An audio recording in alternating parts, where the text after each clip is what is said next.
അഭിപ്രായങ്ങൾ പറഞ്ഞതുകൊണ്ട് പ്രത്യേകിച്ച് കാര്യമൊന്നുമില്ല. പ്രത്യേകിച്ച് എന്താ കാര്യമുള്ളത്? ഒന്നും ആരും അതൊന്നും ഇപ്പോൾ പലതും എല്ലാവരും ഒറ്റുകാരായിട്ടാണ് എനിക്ക് തോന്നുന്നത്. നമ്മൾ വിശ്വസിക്കുന്ന ആളുകൾ പോലും പലപ്പോഴും കുറച്ച് കഴിയുമ്പോൾ പിന്നെ വേറെ മറ്റേ ഇതിലേക്ക് പോകുന്ന പോലുള്ള ഒരു അവസ്ഥയാണ്. ലെഫ്റ്റ് എന്ന് പറയുമ്പോൾ എന്താ ഉദ്ദേശിക്കുന്നത്? ഇടതുപക്ഷം എന്ന് വെച്ചാൽ ഏതെങ്കിലും പാർട്ടിയാണോ? ഏതെങ്കിലും പാർട്ടിയല്ല. അങ്ങനെയാണെങ്കിൽ ഞാൻ ഇടതുപക്ഷമാണ്. എനിക്ക് ഏറ്റവും ഡെഫിനിറ്റീവ് തോന്നിയിട്ടുള്ള ഒരു ഇടതുപക്ഷ പ്രസ്താവന എന്ന് പറയുന്നത് മഹാത്മാഗാന്ധി നടത്തിയിട്ടുള്ളതാണ്. എന്തിലാ അപ്പൊ കൗതുകം? വെറുതെ അങ്ങനെ ഇരിക്കുക, വെറുതെ ഇരുന്ന ലോകങ്ങൾ കൂടെ നമ്മുടെ മുന്നിലേക്ക് വരും. ഒരു ദിവസത്തിന്റെ പകുതി മുക്കാലും സ്വപ്ന ലോകത്ത് തന്നെയായിരിക്കും. രണ്ടുപേരുടെയും സ്വഭാവം ഏതാണ്ട് ഒരു രീതിയിലായതുകൊണ്ടാണോ? അദ്ദേഹത്തിന് നല്ല സ്വഭാവമാണ്. ഒരു മുനി തുല്യനായിട്ടൊരു മനുഷ്യൻ. ഞാൻ അങ്ങനെയൊന്നുമില്ല. എന്താ നിങ്ങളുടെ സ്വഭാവത്തിൽ നിങ്ങൾ മെയിനായിട്ട് കണ്ട തകരാറെന്താ? അയ്യോ, അതൊക്കെ ഇവിടെ കൗൺസിലിങ്ങിലൊക്കെ പറയാൻ പറ്റുള്ളൂ, ഇവിടെ പറയാൻ പറ്റില്ല. എനിക്ക് ഒരുപാട് തകരാറുകളുണ്ടെന്ന് എനിക്ക് തോന്നുന്നു. എൻ്റെ പാട്ടുകൾ പിന്നെ ചിലതെനിക്ക് തിരിച്ചറിയാറുന്നില്ല ഞാൻ എഴുതിയതാണെന്നുള്ളത്. അങ്ങനെ ഉണ്ട് കുറച്ചതൊക്കെ. അങ്ങനെ അതിലൊന്നും വലിയ അങ്ങനെ അതിനോടൊന്നും, കാരണം ഒരു അന്യവൽക്കരണ ഇതാണ് ആദ്യത്തെ പാട്ട് മുതലേ. അതപ്പോൾ എൻ്റെ ഇങ്ങനെ വിട്ട് പോവുകയാണത്. ഇപ്പോൾ ജീവിതത്തിൽ അങ്ങനെ പ്രത്യേകിച്ച് അർത്ഥമൊന്നുമില്ല. ജീവിക്കുക എന്ന് മാത്രമാണ് ജീവിതത്തിൻ്റെ അർത്ഥം. അത് അങ്ങനെ ജീവിക്കുക. അർത്ഥം എന്നൊക്കെ പറയുന്നത് ഈ മനുഷ്യ ഭാഷയിലൊരു വാക്ക് മാത്രമാണ്. നമ്മൾ ഈ കഷ്ടപ്പാട്, തത്രപ്പാട്, പ്രയത്നം എന്നൊക്കെ പറയുന്നതോ? അല്ല, അത് ചില അനുഭവങ്ങളല്ലേ. അനുഭവങ്ങൾക്ക് നമ്മൾ പേരിടുന്നതല്ലേ.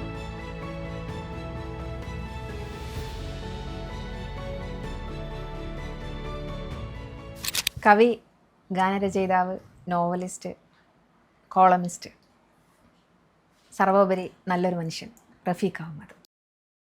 കവിതയെ നിർവചിക്കുന്നതിൽ എനിക്ക് ഏറ്റവും ഇഷ്ടമായിട്ട് തോന്നിയത് കോൾറിഡ്ജിൻ്റെ നിർവചനമാണ്. The best words in best order. ഏറ്റവും മികച്ച പദങ്ങൾ ഏറ്റവും മികച്ച ഓർഡറിൽ നിങ്ങൾ നിരത്തി വയ്ക്കുന്നു. റഫീഖ് അഹമ്മദിനെ സംബന്ധിച്ചിടത്തോളം എന്താണ് കവിത?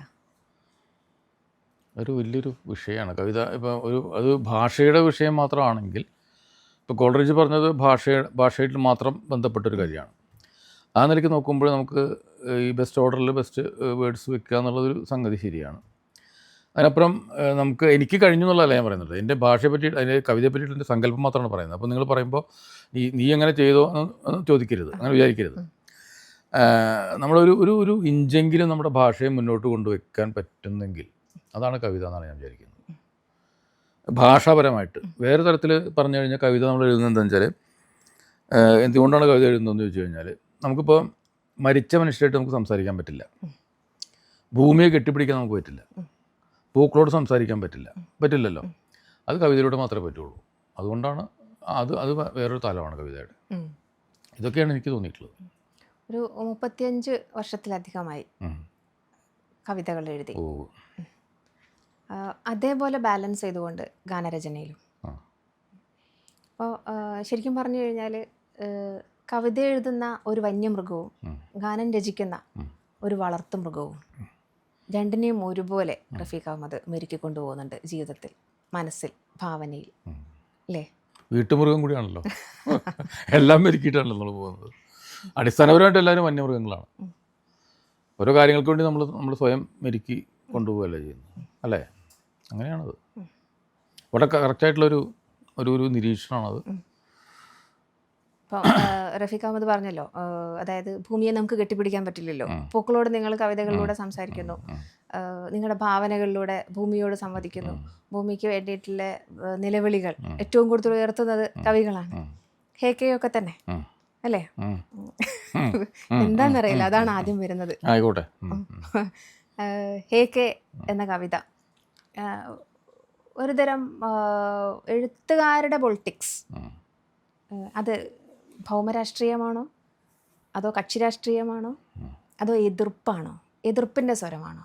അങ്ങനെയല്ല. അത് എല്ലാ മനുഷ്യരുടെ ഉള്ളിലുള്ള ഒരു നീതിബോധം, അല്ലെങ്കിൽ അങ്ങനെ ലോകം എന്തായിരിക്കണം എന്നുള്ളതിനെ കുറിച്ചൊരു വിചാരം ഉണ്ടാവുമല്ലോ, എല്ലാവരുടെ ഉള്ളിലുണ്ട്. ആ ഒരു വിചാരത്തെ ചിലപ്പോൾ കവിതപ്പെടുത്തുന്നു എന്ന് മാത്രമേ ഉള്ളൂ. അതിൽ രാഷ്ട്രീയം എന്ന് പറയുമ്പോൾ നമുക്കിപ്പോൾ രാഷ്ട്രീയം എന്ന് പറയുമ്പോൾ എപ്പോഴും നമ്മുടെ ഉള്ളിൽ ചില രാഷ്ട്രീയ കക്ഷികൾ, അതിൻ്റെ നിലപാടുകൾ, അവർ തരാതരം ഓരോ സമയത്തും മാറി പറയുന്ന ഓരോ അടവ് നയങ്ങൾ, നിലപാടുകൾ, അതൊന്നുമായിട്ട് ബന്ധപ്പെട്ടിട്ടുള്ളതല്ല അത്. മറിച്ച് മനുഷ്യൻ്റെയും പ്രകൃതിയുടെയും ഭൂമിയുടെയും മറ്റു ജീവജാലങ്ങളുടെയും നിലനിൽപ്പുമായിട്ട് ബന്ധപ്പെട്ടിട്ടുള്ള ആകുലതകളും ഉത്കണ്ഠകളും ഉൾക്കൊള്ളുന്ന ഒരു സംഗതിയാണ് കവിതയിൽ വരുന്നത്. അതേപോലെ നമുക്ക് രണ്ടാമത്തെ പാട്ടിലേക്ക് പോകാം. അതായത് വളർത്തുമൃഗം. ഒരു സിനിമ ആവശ്യപ്പെടുന്ന ഒരു സബ്ജക്റ്റ് ട്രീറ്റ്മെൻറ്റ് ഉണ്ടാവും. ആ സബ്ജക്റ്റ് ട്രീറ്റ്മെൻറ്റ് പരിമിതിക്ക് അകത്ത് നിന്നുകൊണ്ട് ആ ഒരു പർട്ടിക്കുലർ ടൈമിൽ ഇത്ര മിനിറ്റുകൾക്കുള്ളിൽ ഇത്രയും സംഗതികൾ ചിലപ്പോൾ ഒരു ഫ്ലാഷ് ബാക്ക് മുഴുവൻ ഒരു ഗാനത്തിലൂടെ പറയേണ്ടി വരും. ചിലപ്പോൾ ഒരു ഇമോഷൻ മുഴുവൻ, ഈ സാധനങ്ങൾ മുഴുവൻ കാണിക്കാൻ വേണ്ടിയിട്ട് ആശ്രയിക്കുന്ന ഒന്നാണ് ഗാനം എന്ന് പറയുന്നത്. അപ്പോൾ അവിടെ അതെ, സബ്ജക്റ്റിനനുസരിച്ച് മെരുങ്ങുന്ന വളർത്തുമൃഗത്തിൻ്റെ പരിമിതികൾ എന്തൊക്കെയാണ്? അല്ല, സിനിമ അത് ഞാൻ ഇപ്പം നേരത്തെ ഇപ്പോൾ സിനിമയുടെ ഭാഗമായിട്ടുള്ളതാണ് പാട്ടെന്ന് പറയുന്നത്. ഈ ചലച്ചിത്ര ഗാനങ്ങളുടെ ഇപ്പം നമ്മളിപ്പോൾ ഇത്രയും പ്രാധാന്യത്തോടുകൂടി കാണുന്നത് തന്നെ ഇന്ത്യൻ സിനിമയിലും അല്ലെങ്കിൽ മലയാളത്തിൽ വിശേഷിച്ചും മാത്രമാണ് അത്രയേ ഉള്ളൂ. വേറെ നമുക്ക് വിദേശ സിനിമകളൊക്കെ ഒരുപാട് കാണുന്ന ആൾക്കാരല്ലേ നമ്മളൊക്കെ. അതിലൊന്നും അങ്ങനെ പാട്ടിൻ്റെ ഒന്നും ഒരു സംഗതിയില്ല. അതിൽ കുറേ കാര്യങ്ങളുണ്ട് എന്തുകൊണ്ട് മലയാളത്തിൽ അല്ലെങ്കിൽ ഈ സിനിമാ ഗാനങ്ങൾക്ക് ഇത്രയും പ്രാധാന്യം ഉണ്ടായി. അതിനൊക്കെ വേറെ ചരിത്രപരമായിട്ടുള്ള കാര്യങ്ങളൊക്കെ ഉണ്ട്. അപ്പോൾ അത് സിനിമയുടെ പിന്നെ ഭാഗമായിട്ട് നിൽക്കുന്നതുകൊണ്ട് സിനിമയിലെ എല്ലാ കാര്യങ്ങളും അത് നിയന്ത്രിക്കുന്ന ഒരു ഡയറക്ടറുടെ അയാളുടെ താല്പര്യങ്ങൾക്കനുസരിച്ചിട്ടാണ്.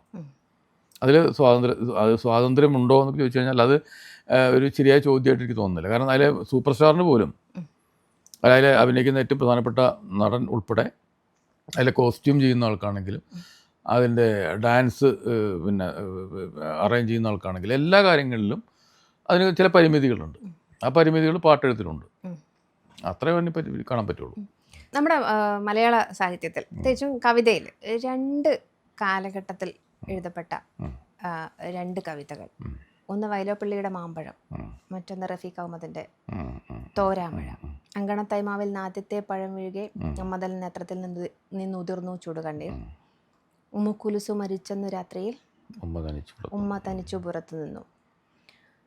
ഇത് രണ്ടും മാതൃതാപം ഇത്രയധികം എക്സ്പ്രസ് ചെയ്തിട്ടുള്ള 2 കവിതകളാണ്. 2 കാലഘട്ടത്തിൽ 2 കവികളിലൂടെ 2 അമ്മമാരുടെ താപം, ദുഃഖം അത്രയധികം വാക്കുകളായിട്ട് കിന്നിറങ്ങി.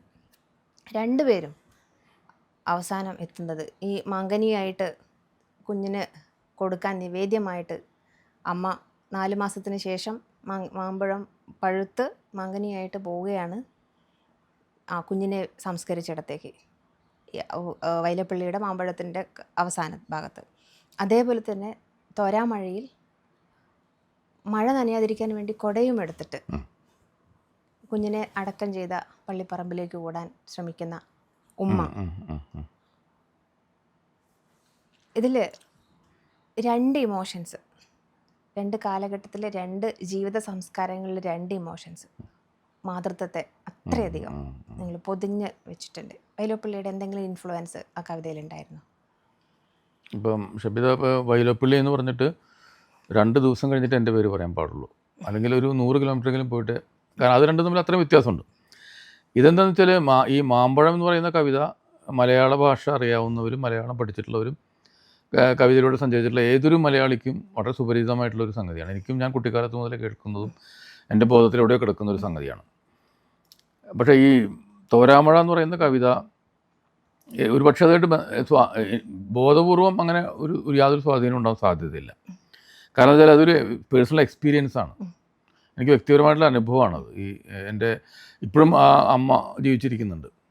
അവരുടെ മകൾ മരിച്ചപ്പോൾ ഉണ്ടായ ഒരു സംഗതി 10-20 കൊല്ലം മുമ്പ്, 20 അല്ല, ഇപ്പോൾ ഒരുപാട് കൊല്ലങ്ങളായി കഴിയും.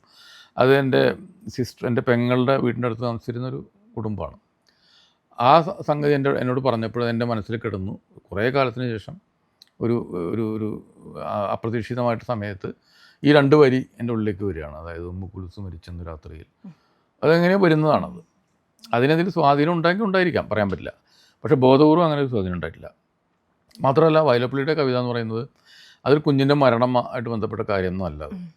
അത് 2 തരത്തിലുള്ള ലോകങ്ങളുടെ സംഘർഷമാണ് അതിനകത്തുള്ളത്. മുതിർന്നവരുടെയും കുട്ടികളുടെയും 2 ലോകങ്ങളാണ്. ആ ലോകങ്ങൾ തമ്മിലുള്ള സംഘർഷം. പിന്നെ ഒരുപാട് മനഃശാസ്ത്രപരമായ തലങ്ങളുണ്ട്. ഉമ്മുക്കുലുസുവിൽ ഈ തോരാമഴയിൽ അങ്ങനെയൊന്നുമില്ല. വളരെ നിഷ്കളങ്കമായിട്ടുള്ള ലളിതമായിട്ടൊരു കവിത മാത്രമാണ്. അത് സംഭവിച്ച ഒരു കാര്യം കൂടിയാണ്. ഈ തോരാമഴയിൽ നമുക്ക് ഭയങ്കരമായിട്ട് ഹോണ്ടിങ് ആയിട്ട് തോന്നുന്നു. എനിക്ക് തോന്നുന്നു റഫീഖ് അഹമ്മദിൻ്റെ ഇതുവരെയുള്ള കവിതകളിൽ എന്നെ ഏറ്റവും കൂടുതൽ സ്വാധീനിച്ചൊരു കവിതയാണ് തോരാമഴ എന്ന് പറയുന്നത്. അതിൽ ഉള്ള ഒരു ഭയങ്കരമായിട്ടുള്ള നരേഷൻസ് ഉണ്ടല്ലോ. അതായത് അഴിച്ചു വെച്ചിരിക്കുന്ന ചെരുപ്പ് ഉരുമുന്ന പൂച്ച, രാത്രിയിലെ കാറ്റത്താടുന്ന അഴയിലുള്ള കുട്ടി കുപ്പായം, ഈ ഇല്ലി പൊട്ടിപ്പോയ കൊട, ഇത്രയും കാര്യങ്ങൾ, ഇങ്ങനെയുള്ള വളരെ മൈന്യൂട്ടായിട്ടുള്ള, അതായത് ഒരു കഥയ്ക്ക് സാധ്യമാവുന്ന പറച്ചിലുകൾ. നിങ്ങൾ എങ്ങനെയാണ് ഈ വാക്കുകളെയൊക്കെ തിരഞ്ഞെടുക്കുന്നത്? അല്ല, കവിതയിൽ നമുക്ക് ഈ ഏറ്റവും വലിയ അതിൻ്റെ എഴുത്തച്ഛൻ തന്നെയാണ് ഏറ്റവും പ്രധാനപ്പെട്ട ഒരു മാതൃകയായിട്ട്. അപ്പോൾ ചട്ടുശ്രവണ ഗ്ലസ്തമാം ദർദുരം ഭക്ഷണത്തിനെ അപേക്ഷിക്കുന്ന മാതിരി എന്ന് പറയുമ്പോൾ ഈ രണ്ടുപേരും നിങ്ങൾക്ക് വേണമെങ്കിൽ ഒരു നോവലൊക്കെ ആക്കിയിട്ട് മാറ്റാൻ പറ്റും. ജീവിതത്തെ പറ്റിയിട്ടുള്ള ഒരുപാട് കാര്യങ്ങൾ അതിനകത്ത് വരുന്നുണ്ട്. അതാണ് കവിതയുടെ ഒരു മർമ്മം എന്നാണ് പറയുന്നത്. സൂക്ഷ്മമായിട്ട് സംക്ഷിപ്തമായിട്ട് പലതിനിപ്പോൾ വില്ലൊടിഞ്ഞ് ചെന്ന് ചെണിങ്ങിടാറുള്ളൊരു ആ പുള്ളിക്കുട ചെന്ന് എടുത്തു പാഞ്ഞു എന്ന് പറയുമ്പോൾ ആ ദാരിദ്ര്യത്തിൻ്റെയും ആ കുട്ടിയുടെ പരിഭവത്തിൻ്റെയും ഒരുപാട് കാര്യങ്ങൾ നമുക്ക് കിട്ടും. നമ്മൾ വേണ്ടത് വിശദമായിട്ട് എഴുതുമ്പോൾ ഒരു നോവലോ കഥയൊക്കെ ആക്കിയിട്ട് മാറ്റാൻ പറ്റും. അപ്പോൾ കവിത എഴുതുന്നത് അതിന് വേണ്ടിയിട്ടാണ്. ഇങ്ങനെ പലതരത്തിലും പല ആളുകൾക്കും പല രീതിയിൽ അതിനെ വായിച്ചെടുക്കാൻ സാധിക്കണം. അങ്ങനെ അപ്പോഴേ കവിത ആവും എന്നാണ് ഞാൻ വിചാരിക്കുന്നത്. അങ്ങനെയാണത് വരുന്നത്. ഈ പദങ്ങളോട് കലഹിക്കേണ്ടി വരാറുണ്ടോ എന്ന് വെച്ചാൽ? അതായത് നിങ്ങളുടെ കയ്യിൽ ഒരുപാട് വാക്കുകളുണ്ട്, ആ വാക്കുകളിൽ ഏതിനെ അത് വലിയ പ്രശ്നം തന്നെയാണ്. എല്ലാ എഴുത്തുകാരുടെയും പ്രശ്നമല്ലേ? അതെ, കറക്റ്റായിട്ടൊരു വാക്ക്, നമ്മൾ ഉദ്ദേശിക്കുന്നത് പ്രകടിപ്പിക്കാൻ പറ്റാവുന്നൊരു വാക്ക് എവിടെ എന്നുള്ള ഒരു വിഷയം തന്നെയാണ് എനിക്കുണ്ടായിട്ടുണ്ട്. അപ്പോൾ എങ്ങനെയാണ് അതിൻ്റെ ഒരു സെലക്ഷൻ നടക്കുന്നത്? അല്ല, അവസാനം എവിടെയെങ്കിലും ഒന്ന് ചെന്നെത്തും. കുറേ ആലോചിക്കും, ആ വാക്ക് വേണോ ഈ വാക്ക് വേണോ എന്നൊക്കെ. എൻ്റെയൊക്കെ ഒരു എഴുത്തിൻ്റെ രീതി എന്ന് വെച്ചാൽ തോന്നുമ്പോൾ ഇങ്ങനെ എഴുതുക എന്നുള്ളതാണ്. എഴുതി കഴിഞ്ഞിട്ട് ഞാനത് പ്രസിദ്ധീകരിക്കണോ വേണ്ടേ എന്നുള്ള തീരുമാനം വരുമ്പോഴാണ് എഡിറ്റിംഗ് ഒക്കെ ചെയ്യുക. അപ്പോൾ ചിലപ്പോൾ മാറ്റി എഴുതും, കുറേ കാര്യങ്ങൾ ചെയ്യും. അങ്ങനെ വരുമ്പോഴാണ് പലപ്പോഴും ഓരോ വാക്കുകൾ, ആ വാക്കാണോ ശരി, വേറെ വാക്കല്ലേ വേണ്ടത് എന്നൊക്കെയുള്ള സംഘർഷങ്ങളുണ്ടാകുന്നു. അതിൻ്റെ ഭാഗമായിട്ട് ചിലപ്പോൾ ഏതെങ്കിലും ഒരു വാക്കിലേക്ക് നമ്മൾ അവസാനം എത്തിപ്പെടും. അങ്ങനെ ഏറ്റവും കൂടുതൽ സന്തോഷം തോന്നി, അതായത് നമ്മളെ ഒബ്സഷനായിട്ട് നമ്മൾക്കൊപ്പം ചേർന്ന ചില വാക്കുകൾ ഉണ്ടാവുമല്ലോ, ചില കണ്ടുപിടുത്തങ്ങൾ ഓൾറെഡി ഉണ്ടാവും, നമ്മളത് എടുക്കുന്നു, നമ്മളത് ഇൻട്രൊഡ്യൂസ് ചെയ്യുന്നു, അത് നമ്മൾക്ക് ഒബ്സഷനായിട്ട് പലപ്പോഴും നമ്മളത് ഉരുവിട്ടുകൊണ്ട് നടക്കും. അതല്ലെങ്കിൽ അത് അവിടെ നമ്മൾ സ്വന്തമായിട്ട് കൊണ്ടു നടക്കുന്ന ചില വാക്കുകളുണ്ടാവും. അങ്ങനെ, പക്ഷെ അത് ആ വാക്കുകൾ ആവർത്തിക്കപ്പെട്ടെന്നും വരാം.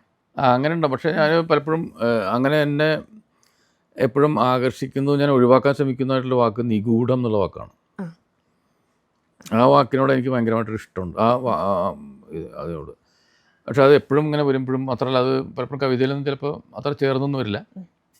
അങ്ങനെ ചില വാക്കുകളുണ്ടാവും. അത് മുഴുവൻ ഇങ്ങനൊരു വാക്ക് പെട്ടെന്ന് ഓർമ്മ വന്നുകൊണ്ട് പറഞ്ഞത്. അപ്പോൾ മഴയെ ഒഴിവാക്കാൻ ഇപ്പോൾ ശ്രമിക്കാറുണ്ടോ?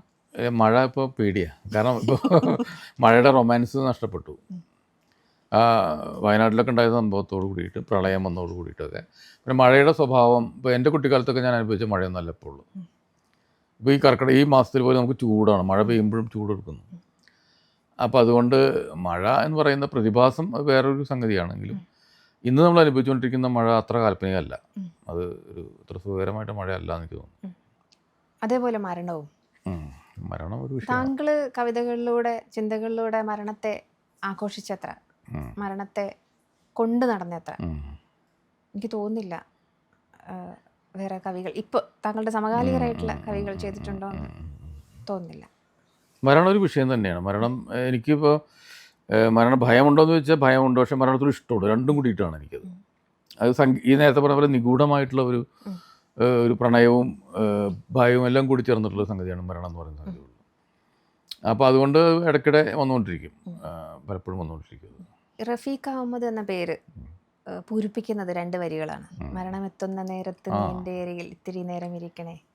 അത് സിനിമയിൽ വന്നുകൊണ്ടാണ്. അല്ലെങ്കിൽ ഇപ്പോൾ ഞാൻ ഒരുപാട് കവിതകൾ എഴുതിയിട്ടുള്ള ആളാണ്. അതിലിപ്പോൾ ഈ പാഠപുസ്തകത്തിൽ വന്നതുകൊണ്ട് തോരാമഴയും, സിനിമയിൽ വന്നതുകൊണ്ട് മരണമെത്തുന്ന നേരത്തും എപ്പോഴും പറഞ്ഞുകൊണ്ടിരിക്കും. അതിൽ ഞാൻ ഈ 2 കവിതയും എൻ്റെ ഏറ്റവും നല്ല കവിതയായിട്ട് ഞാൻ കരുതുന്നില്ല. മരണമെത്തുന്ന നേരത്ത് നീ എൻ്റെ അരികിൽ ഇരിക്കണേ, ആ കവിതയ്ക്ക് ഒരു ഭാഗ്യമുണ്ട്. അത് പിന്നെയാണ് സിനിമയിലേക്ക് വന്നു. അത് വളരെ പേഴ്സണലായിട്ട് ഒരു കവിതയെ പ്രസിദ്ധീകരിക്കേണ്ട എന്ന് വിചാരിച്ച് ചെയ്ത അതിൻ്റെ മറ്റു കാര്യങ്ങളിലേക്ക് ഞാൻ കിടക്കുന്നില്ല. അപ്പോൾ അങ്ങനെ ഒരു പ്രത്യേക സാഹചര്യത്തിൽ എഴുതിയൊരു കവിതയാണത്. അത് പ്രസിദ്ധീകരിക്കണം എന്ന് പോലും വിചാരിച്ചതല്ല. പിന്നീട് അതിൻ്റെ സാഹചര്യങ്ങളൊക്കെ മാറിയപ്പോൾ ഞാൻ പ്രസിദ്ധീകരിച്ചു. അങ്ങനെ ഇരിക്കുമ്പോഴാണ് ഈ സിനിമയിൽ ഇങ്ങനത്തെ ഒരു സന്ദർഭത്തിലൊരു ഒരു പാട്ട് വേണ്ടി വന്നത്. കുറച്ച് വരികളെ വേണ്ടി ആവശ്യം ഉണ്ടായിരുന്നുള്ളൂ. ഞാനിത് മുഴുവനായിട്ട് കൊടുത്തു. അതിലാവശ്യമുള്ള വരികൾ എടുത്താൽ മതി എന്ന് പറഞ്ഞപ്പോൾ രഞ്ജിത്തിന് അത് വളരെ ഇഷ്ടമായതുകൊണ്ട് അദ്ദേഹം അത് മുഴുവനായിട്ട് ഇതിൽ ഉപയോഗിച്ചു. ഞാൻ വിചാരിക്കും അത് സത്യത്തിൽ അത് പ്രസിദ്ധീകരിച്ച് വന്നപ്പോൾ വളരെ കുറച്ച് ആൾക്കാർ മാത്രമേ അത് വായിച്ചിട്ടുള്ളൂ. ആരും ശ്രദ്ധിച്ചിരുന്നില്ല. ഈ സിനിമയിൽ വന്നുകൊണ്ട് മാത്രമാണ് ഇപ്പോൾ നിങ്ങളുൾപ്പെടെ എല്ലാവരും ഈ മരണത്തുന്ന നേരത്തുനിന്നുള്ള കവിത അറിയുന്നതും അതിൻ്റെ പേരിൽ എന്നെ അടയാളപ്പെടുത്തുന്നതും. ഇത് പറഞ്ഞപ്പോഴാണ് പിന്നെ വളരെ ലൈറ്റായിട്ടുള്ള എഴുത്തുകാരിൽ വളരെ ചുരുക്കം ശതമാനം ആളുകൾക്ക് മാത്രം സാധ്യമായ ഗാനരചന അതിലേക്കും കൂടെ എത്തുന്നത്. അതായത് ഇപ്പം ഓൾറെഡി ഒരു മ്യൂസിക് ഉണ്ടാവും, ഒരു താളം തന്നിട്ടുണ്ടാവും, ആ താളത്തിനനുസരിച്ച് വരികൾ ചിട്ടപ്പെടുത്തുന്നു. നേരെ മറിച്ച് ഈ മരണമെത്തുന്ന നേരത്തെ എന്ന കവിതയുടെ ഭാഗ്യം എന്ന് പറയുന്നത് അതിന് വേണ്ടി താളം ഉണ്ടാക്കി, കവിതയ്ക്ക് വേണ്ടിയിട്ട് താളം സൃഷ്ടിക്കപ്പെട്ടു. അതാ അപ്പോൾ എനിക്ക് തോന്നുന്നു വയലാറിൻ്റെ ഒക്കെ കാലത്തെ ആദ്യകാലത്തെ കവിതകൾക്ക് അല്ലെങ്കിൽ പാട്ടുകൾക്ക് പിന്നെ കൊടുക്കുന്ന ട്യൂൺ പോലെ കിട്ടിയൊരു ഭാഗ്യവും താങ്കൾക്ക് കിട്ടിയിട്ടുണ്ട്.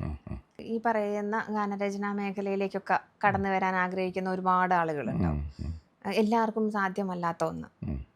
എങ്ങനെയാണ് ഇതിൻ്റെ? ഇന്ന് എല്ലാവർക്കും സാധ്യമാണ്. കാരണം നമ്മൾ ഈ സിനിമയായിട്ട് ബന്ധപ്പെട്ട് ചിന്തിക്കുമ്പോൾ മാത്രമേ അസാധ്യത ഉള്ളൂ.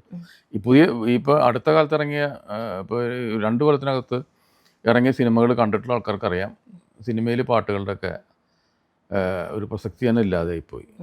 അങ്ങനെ ഒരു സാങ്കത്യം തന്നെ ഇല്ലാതായി മാറിയിട്ടുണ്ട്. അങ്ങനെയൊന്നും ആ പാട്ടിന് വേണ്ടിയിട്ട് ആരും സിനിമയെ കാത്തിരിക്കുന്നൊരു അവസ്ഥയൊന്നും ഇപ്പോൾ ഇല്ല. പണ്ട് നമുക്കൊരു പാട്ട് കേൾക്കണമെങ്കിൽ നല്ല ഒരു സിനിമ വരണം അല്ലേ, പഴയ കാലത്തൊക്കെ. എൻ്റെ കുട്ടിക്കാലത്തൊക്കെ അങ്ങനെയാണ്. ഇപ്പം അങ്ങനെ ഇല്ല. ഇപ്പം നമുക്ക് ഗാനരചനയ്ക്ക് വേണ്ടിയിട്ട് ഇപ്പോൾ എല്ലാവരും തന്നെ സിനിമയെ പറ്റി ചിന്തിക്കേണ്ട കാര്യം, സിനിമയും പാട്ടും തമ്മിൽ വലിയ ബന്ധമൊന്നും ഇന്നില്ല. നിങ്ങൾക്ക് പാട്ട് എഴുതാം, സംഗീതം കൊടുക്കാം, പാടാം. അതിന് അത് വേറെ ഒരുപാട് പ്ലാറ്റ്ഫോംസ് ഇന്ന് ലഭ്യമാണ്. അതുകൊണ്ട് ആ ഒരു സംഗതി ഇപ്പം നിലനിൽക്കുന്നില്ല. പിന്നെ ആ മേഖല ഇല്ലാതായി പോകുന്നതാണ് എനിക്കങ്ങനെ തോന്നുന്നത്. എനിക്ക് സിനിമാ ഗാനങ്ങൾ എന്ന് പറയുന്നൊരു ശാഖ ദുർബലമായിക്കൊണ്ടിരിക്കുകയാണ്. അതിന് വലിയ പ്രാധാന്യമൊന്നും ഇനി ഉണ്ടാവും തോന്നുന്നില്ല. അതേസമയം സംഗീതം, ജനപ്രിയ സംഗീതം, ജനകീയ സംഗീതം എന്ന് പറയുന്ന വേറൊരു ശാഖ വളർന്നുകൊണ്ടിരിക്കുന്നുണ്ട്. അത് നന്നായി. അതേതാ ഉദ്ദേശിക്കുന്നത്? നിരവധി യൂട്യൂബിലൊക്കെ എത്ര ആളുകൾ പാടിക്കൊണ്ടിരിക്കുന്നു, എത്ര ആൾക്കാർ പാട്ടുകൾ എഴുതിക്കൊണ്ടിരിക്കുന്നു.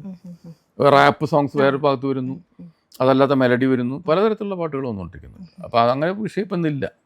പണ്ട് എന്തൊരു ബുദ്ധിമുട്ടാണ്. ഒരാൾ എത്രയോ ഗാനരചയിതാക്കൾ മലയാളത്തിലുണ്ടായിട്ടുണ്ടാവാം. അവരൊരു പാട്ട് ഒന്ന് പുറത്തേക്ക് വരാൻ വേണ്ടി ഇത്ര സിനിമ വന്നാലേ പറ്റുള്ളൂ. അപ്പോൾ അന്ന് ഓരോ മൊണോപ്പൊളി അല്ലേ, വയലാർ, ഭാസ്കരൻ അല്ലെങ്കിൽ ശ്രീകുമാരൻ തമ്പി, അവരല്ലാതെ വേറെ ആർക്കും വരാൻ പറ്റില്ല. അപ്പോൾ എത്രയോ ആളുകൾ പാട്ട് എഴുതാൻ പറ്റാതൊക്കെ പോയിട്ടുണ്ടാവും. ഇന്നങ്ങനെ ഒരു അവസ്ഥയില്ല. ഇന്ന് നിങ്ങൾക്ക് എഴുതണമെങ്കിൽ എഴുതാം. അത്ര വലിയ ബുദ്ധിമുട്ടുകളില്ല അത് ജനങ്ങളിലേക്ക് എത്തിക്കാൻ വേണ്ടിയിട്ട്. അങ്ങനെ ഒരു അവസ്ഥയാണ് ഇപ്പോൾ ഉള്ളത്. അപ്പോൾ ഈ ഗാനരചയിതാക്കൾക്ക് തിരക്കുകൾ കുറയുന്നു എന്നാണോ? എനിക്ക് കുറഞ്ഞിട്ടുണ്ട്, മറ്റുള്ള എനിക്കറിയില്ല. ഞാനതിൽ ബുദ്ധിമുട്ടി നല്ല പ്രശ്നമായിട്ട് ഞാൻ കരുതുന്നുമില്ല. അത് സ്വാഭാവികമായിട്ടൊരു കാര്യമാണ്. അപ്പോൾ കൂടുതൽ സമയം കവിത എഴുത്തിലേക്ക് വേറെ എന്തെങ്കിലുമൊക്കെ ചെയ്യില്ല. കവിത എഴുത്ത് മാത്രമല്ല, ജീവിതത്തിൽ ഒരുപാട് കാര്യങ്ങൾ വേറെ എന്തൊക്കെ ഉണ്ട്. ചെടികൾ നട്ടി വളർത്തിക്കൂടെ, പൂക്കളെ കിളികളെ നോക്കിയിരുന്നുകൂടെ, കുട്ടികളെ കളിപ്പിച്ചുകൂടെ, പല കാര്യങ്ങളും ഉണ്ടല്ലോ. അതൊന്നും അത്ര വലിയ നിർബന്ധമുള്ള കാര്യം തന്നെ. ഒന്നിലും നിർബന്ധമില്ല. അങ്ങനെ മെയിൻ സ്ട്രീമിൽ എപ്പോഴും തിളങ്ങി നിന്നോളൂ അങ്ങനെയല്ല. എന്താ തിളങ്ങിയിട്ട് കാര്യം? നിസ്സംഗനാണോ സ്വതവേ? പൊതുവേ എനിക്കൊരു നിസ്സംഗത ഉണ്ടെന്ന് എനിക്ക് തോന്നിയിട്ടുണ്ട്. അത് മടിയുടെ ഒക്കെ ഒരു ഭാഗം കൂടിയാണ്. അത് വലിയ ഫിലോസഫിക്കലായിട്ടുള്ള നിസ്സംഗത ഒന്നും അല്ല. അത് പൊതുവെ ഒരു മടിയനാണ്. കാര്യങ്ങളിൽ ഏർപ്പെടാനൊക്കെ പൊതുവെ മടിയുള്ള ഒരാളാണ്. അപ്പോൾ പലതും ഒഴിവാക്കാനാണ് ശ്രമിച്ചുകൊണ്ടിരിക്കുക. ഇപ്പോൾ എന്ത് ചെറിയ കാര്യങ്ങൾ പോലെ പിന്നെ നാളേക്ക് മാറ്റി വയ്ക്കുക, ഒഴിവാക്കുക, അങ്ങനെ ഒരു സ്വഭാവമുണ്ട്. അത്രേ ഉള്ളൂ. അങ്ങനെ ഒരു സംഗതിയുണ്ട്. പിന്നെ ഒന്നിനും ഒരു കാര്യമൊന്നും തോന്നാറില്ല. എന്തെങ്കിലും വെട്ടിപ്പിടിക്കണമെന്നോ നേടണമെന്നോ അങ്ങനെ ഇതുവരെ തോന്നിയിട്ടില്ല. അതിലൊന്നും സന്തോഷം തോന്നാറില്ല? ഇല്ല, അതിലല്ല. ചെറിയ ചില കാര്യങ്ങൾ എനിക്ക് സന്തോഷമുള്ളൂ. ഉദാഹരണം പറഞ്ഞാൽ? അല്ല, വളരെ ചെറിയ ചില എന്തെങ്കിലും കാര്യങ്ങളൊക്കെ ആയിരിക്കും നമുക്ക് സന്തോഷം തോന്നുന്നത്. ഇപ്പോൾ നമ്മളിപ്പോൾ അത് പറയുമ്പോൾ ചിലപ്പോൾ അതൊരു വളരെ കാൽപ്പനികമായിട്ടുള്ള ഒരു അതിശയോക്തി പറയുന്ന പോലെ, അതുകൊണ്ട് ഞാനത് പറയുന്നില്ല. നാളെ ട്രോളിന് വയ്യാന്നോ? ട്രോളിനെ പേടിയുണ്ട്? അപ്പോൾ ട്രോളിനെ പേടിയൊന്നുമില്ല. അതിന് ഒരു വഴിമരുന്നിട്ട് കൊടുക്കേണ്ട കാര്യമില്ലല്ലോ. ഇപ്പം ഞാൻ ഈ പറഞ്ഞ പോലെ ആകാശത്തിൻ്റെ കാര്യം പറഞ്ഞാൽ നമ്മൾ നേരത്തെ പറഞ്ഞല്ലോ. നമ്മളിപ്പോൾ ഇവിടെ നിന്നുള്ള ഇടുങ്ങിയിട്ടുള്ള ഒരു നഗരവീഥികളിലൂടെയൊക്കെ കടന്ന് പെട്ടെന്നൊരു സ്ഥലത്തെത്തുമ്പോൾ ഒരു വിശാലമായിട്ടുള്ള ആകാശം കാണുമ്പോൾ നമ്മുടെ മനസ്സും കൂടി കുറച്ചുകൂടി വിശാലമായ പോലെ തോന്നുന്നു. അപ്പോൾ അത് നമ്മൾ അടുത്തിരിക്കുന്ന ഒരാളോട് പറയുന്ന പോലെ നമ്മൾ പറയുന്നു. അത് ട്രോളായിട്ട് വരികയാണ്, അത് ഭയങ്കര ഒരു വിമർശനത്തിന് വിധേയമാകുന്നു. അങ്ങനത്തെ ഒരു ലോകത്തല്ല നമ്മൾ ജീവിക്കുന്നത്. അതുകൊണ്ട് അത്തരം കാര്യങ്ങളൊന്നും പറയാതിരിക്കാനല്ല. അല്ല അതിപ്പം മൊത്തത്തിൽ അതിപ്പം അന്ന് താങ്കൾ അത് പറഞ്ഞു, കേരളത്തിന് പുറത്തേക്കുള്ള റോഡിലൂടെ പോകുന്ന സമയത്ത് ആകാശം സ്വതന്ത്രമായി കാണാൻ പറ്റിയെന്ന് പറയുന്ന കാര്യം. കേരളം അത്രയും കൺജസ്റ്റഡ് ആയി എന്നാണോ? അല്ലേ, ആണ്. അത് ആരും കുറ്റമൊന്നുമല്ല. അതെ, അതങ്ങനെയാണ്. കാരണം അത് ചെറിയൊരു ജനസംഖ്യയുള്ള സ്ഥലമാണ്. ഗ്രാമങ്ങളൊന്നും ഇപ്പോൾ ഇല്ലാതായി, ഒരു മൊത്തം ഒരു മുനിസിപ്പാലിറ്റി പോലെയോ. അതൊക്കെ സ്വാഭാവികമായിട്ട് സംഭവിച്ചു. നമ്മുടെ സാമൂഹ്യ പരിണാമത്തിൻ്റെ ഭാഗമായിട്ട് വരുന്നതാണ്. അതിലിപ്പോൾ ആരും കുറ്റപ്പെടുത്തുന്നതല്ല, ആ യാഥാർത്ഥ്യം ഉൾക്കൊള്ളുന്നത്രേ ഉള്ളൂ. എഴുത്തുകാർക്ക് പരസ്യമായ വിമർശനമാകാം അല്ലേ? ആരെ? സിസ്റ്റത്തെ, സംവിധാനത്തെ. അല്ല, എല്ലാവരും വിമർശിക്കണം, അതല്ല ജനാധിപത്യം. എഴുത്തുകാരുടെ മാത്രം ചുമതലയല്ല അത്.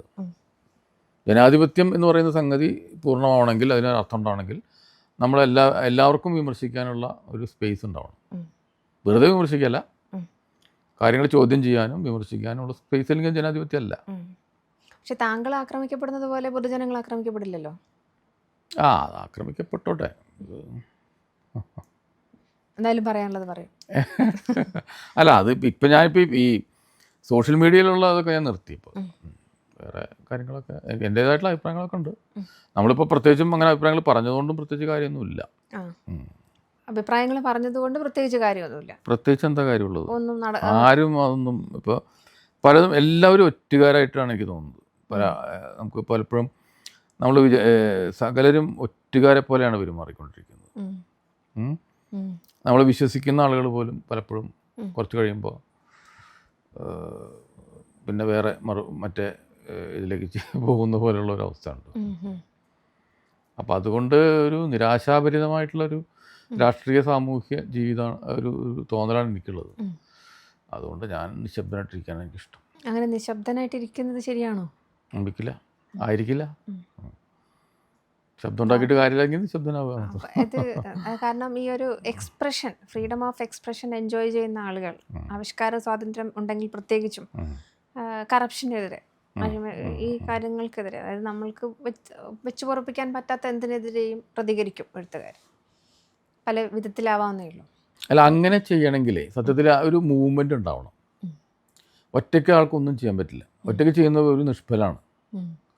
ഒരു മൂവ്മെൻ്റ് ഉണ്ടെങ്കിൽ അതിൻ്റെ ഭാഗമായിട്ട് നിന്നുകൊണ്ട് നമുക്ക് നമ്മുടെ ചരിത്രം എടുത്ത് നോക്കിയാൽ തന്നെ നമുക്ക് അറിയാൻ പറ്റും. ഓരോ കാലഘട്ടത്തിൽ സ്വാതന്ത്ര്യ സമരകാലം മുതൽ നോക്കിക്കഴിഞ്ഞാൽ ഒരു മൂവ്മെൻ്റ് ഉണ്ടായിരുന്നു. ആ മൂവ്മെൻറ്റിൽ ആൾക്കാർക്ക് വിശ്വാസം ഉണ്ടായിരുന്നു. അതിൻ്റെ കൂടെ കവികളും എഴുത്തുകാരും ചേർന്നിരുന്നു. ഇന്നങ്ങനെ ഒരു മൂവ്മെൻ്റ് ഇല്ല. അത് ഞാനത് പറഞ്ഞത്. നമുക്കിപ്പോൾ അതിനെതിരെ, ഇപ്പോൾ ഫാസിസത്തിനെതിരെ, വർഗീയതയ്ക്കെതിരെ, അങ്ങനെ നമ്മുടെ നാടിൻ്റെ ജനാധിപത്യ ധ്വംസകർക്കെതിരെ ഒരു മൂവ്മെൻ്റ് ഉണ്ടെന്ന് നമ്മൾ കരുതുന്നത്. ആ മൂവ്മെൻറ്റ് പോലും നമുക്ക് സംശയം ഉണ്ടാക്കുന്ന സംഗതിയാണ്. അപ്പോൾ ഈ ഒറ്റയ്ക്ക് നമ്മൾ എന്ത് ചെയ്യാനാ? ഒറ്റയ്ക്കൊന്നും ചെയ്യാൻ പറ്റില്ല. ഒറ്റയ്ക്കല്ല രാഷ്ട്രീയ പ്രവർത്തനവും സാമൂഹ്യ പ്രവർത്തനവും നടത്തേണ്ടത്. അപ്പോൾ അതുകൊണ്ടാണ് ഞാൻ പറഞ്ഞത് നിശബ്ദനായിട്ടിരിക്കാൻ ആഗ്രഹിക്കുന്നു എന്ന് പറഞ്ഞു.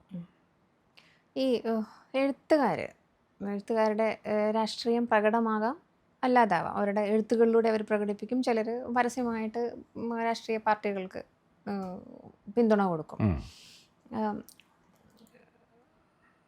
റഫീഖ് അഹമ്മദ് സ്ട്രോങ് ലെഫ്റ്റ് ആയിരുന്നു. ലെഫ്റ്റ് എന്ന് പറയുമ്പോൾ എന്താ ഉദ്ദേശിക്കുന്നത്? ഇടതുപക്ഷം എന്ന് വെച്ചാൽ ഏതെങ്കിലും പാർട്ടിയാണോ? ഏതെങ്കിലും പാർട്ടിയല്ല. ഇടതുപക്ഷം എന്ന് പറയുന്നത് ഒരിക്കലും നമ്മൾ ഉദ്ദേശിക്കുന്ന, അങ്ങനെയാണെങ്കിൽ ഞാൻ ഇടതുപക്ഷമാണ്.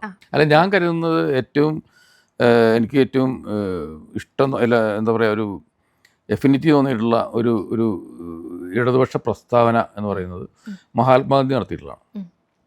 അദ്ദേഹം പറഞ്ഞ എന്താണെന്ന് വെച്ചാൽ, നിങ്ങളൊരു പദ്ധതിയെപ്പറ്റി ആലോചിക്കുമ്പോൾ നിങ്ങൾ ജീവിതത്തിൽ കണ്ടിട്ടുള്ള ഏറ്റവും ദരിദ്രനായ മനുഷ്യനെ സങ്കല്പിക്കുക.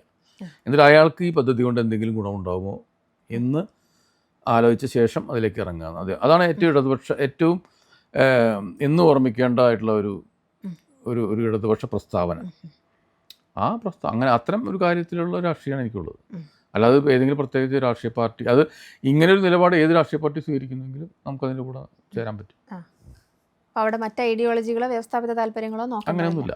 ഭരണ പ്രതിപക്ഷ താല്പര്യങ്ങൾ നോക്കാൻ അതല്ലല്ലോ. ഏറ്റവും അടിസ്ഥാനപരമായിട്ടുള്ള ആളുകൾക്ക്, ഇപ്പോൾ ആശാവർക്കർമാരുടെ സമരം ഉണ്ടായില്ലേ, ഞാൻ അതിൻ്റെ കൂടെ പോയിട്ടുള്ള ആളാണ്. ഏറ്റവും ദുർബലരായിട്ടുള്ള ആൾക്കാരെ, അത്തരം ആളുകളുടെ പിന്നെ വേദനകളുടെ ഒപ്പം നിൽക്കുക എന്നുള്ളതാണ് ഇടതുപക്ഷം എന്ന് പറയുമ്പോൾ ഉദ്ദേശിക്കുന്നത്. മിഡിൽ ക്ലാസ്സിൻ്റെ അല്ലെങ്കിൽ അതിന് മറ്റു ആൾക്കാരുടെ കാര്യങ്ങളല്ല. NGOസിൻ്റെ ശമ്പളം കൂട്ടി കൊടുക്കലല്ല ഇടതുപക്ഷം എന്ന് പറഞ്ഞാൽ. ഏറ്റവും ആവശ്യത അനുഭവിക്കുന്ന ആൾക്കാരുണ്ട്. അതാണ് അത് കൃത്യമായി എഴുതി ചേർത്തിരിക്കുന്ന ബൈലോ പ്രകാരമുള്ള അല്ലെങ്കിൽ ഒരു ആശയധാരയെ പിന്തുടരുക എന്നുള്ളതല്ല. അത് പറ്റില്ല എനിക്കത് പറ്റില്ല. അങ്ങനെ ഒരു പ്രത്യേക പാർട്ടിയുടെ ഓരോ സമയത്തും മാറി മാറി വരുന്ന പിന്നെ അടവ് നയങ്ങളെയും അല്ലെങ്കിൽ അത്തരം കാര്യങ്ങളോടൊപ്പം പോകാനൊന്നും എനിക്ക് പറ്റില്ല. എനിക്ക് എൻ്റേതായിട്ടുള്ള ഈ പറഞ്ഞ ഒരു രാഷ്ട്രീയമുണ്ട്. ഒരു കവിതയുടെ രാഷ്ട്രീയമായിരിക്കാം ആ രാഷ്ട്രീയമുണ്ട്. ഉപ്പയുടെ ഉമ്മയുടെ 8 മക്കളിൽ ഏറ്റവും നിസ്സംഗനായിട്ടുള്ള ആളാണോ താങ്കൾ? അതാവില്ല, എല്ലാവരും ഏകദേശം നിസ്സംഗരൊക്കെ തന്നെയാണ്. ഏതാണ്ട് ഇതേ സ്വഭാവക്കാരാണ്. അതിൽ എത്ര പേരുണ്ട് ബാക്കി എഴുത്തുകാർ?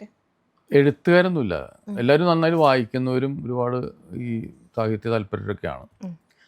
അവരങ്ങനെ എഴുതി ഇപ്പം എൻ്റെ പോലെ ഒരു പിന്നെ അറിയപ്പെടുന്ന രീതിയിൽ എത്തിയില്ല എന്ന് മാത്രമേ ഉള്ളൂ. എന്നെക്കാളും മോശം ആണെന്ന് ഞാൻ പറയില്ല. എന്നെക്കാളും ചിലപ്പോൾ ഉയർന്ന് ചിന്തിക്കുന്ന ആൾക്കാരായിരിക്കും ചില ആളുകൾ. ഇപ്പോൾ നമ്മളെ ഓരോ രംഗത്തും നാട്ടുകാർ അറിയപ്പെടുന്ന ആളായി മാറുന്നത് അവരുടെ കഴിവുകൊണ്ട് മാത്രമൊന്നുമല്ല, വേറെ ഒരുപാട് ഘടകങ്ങളുണ്ടാവും. അങ്ങനെയൊക്കെ സംഭവിക്കുന്നതാണ്.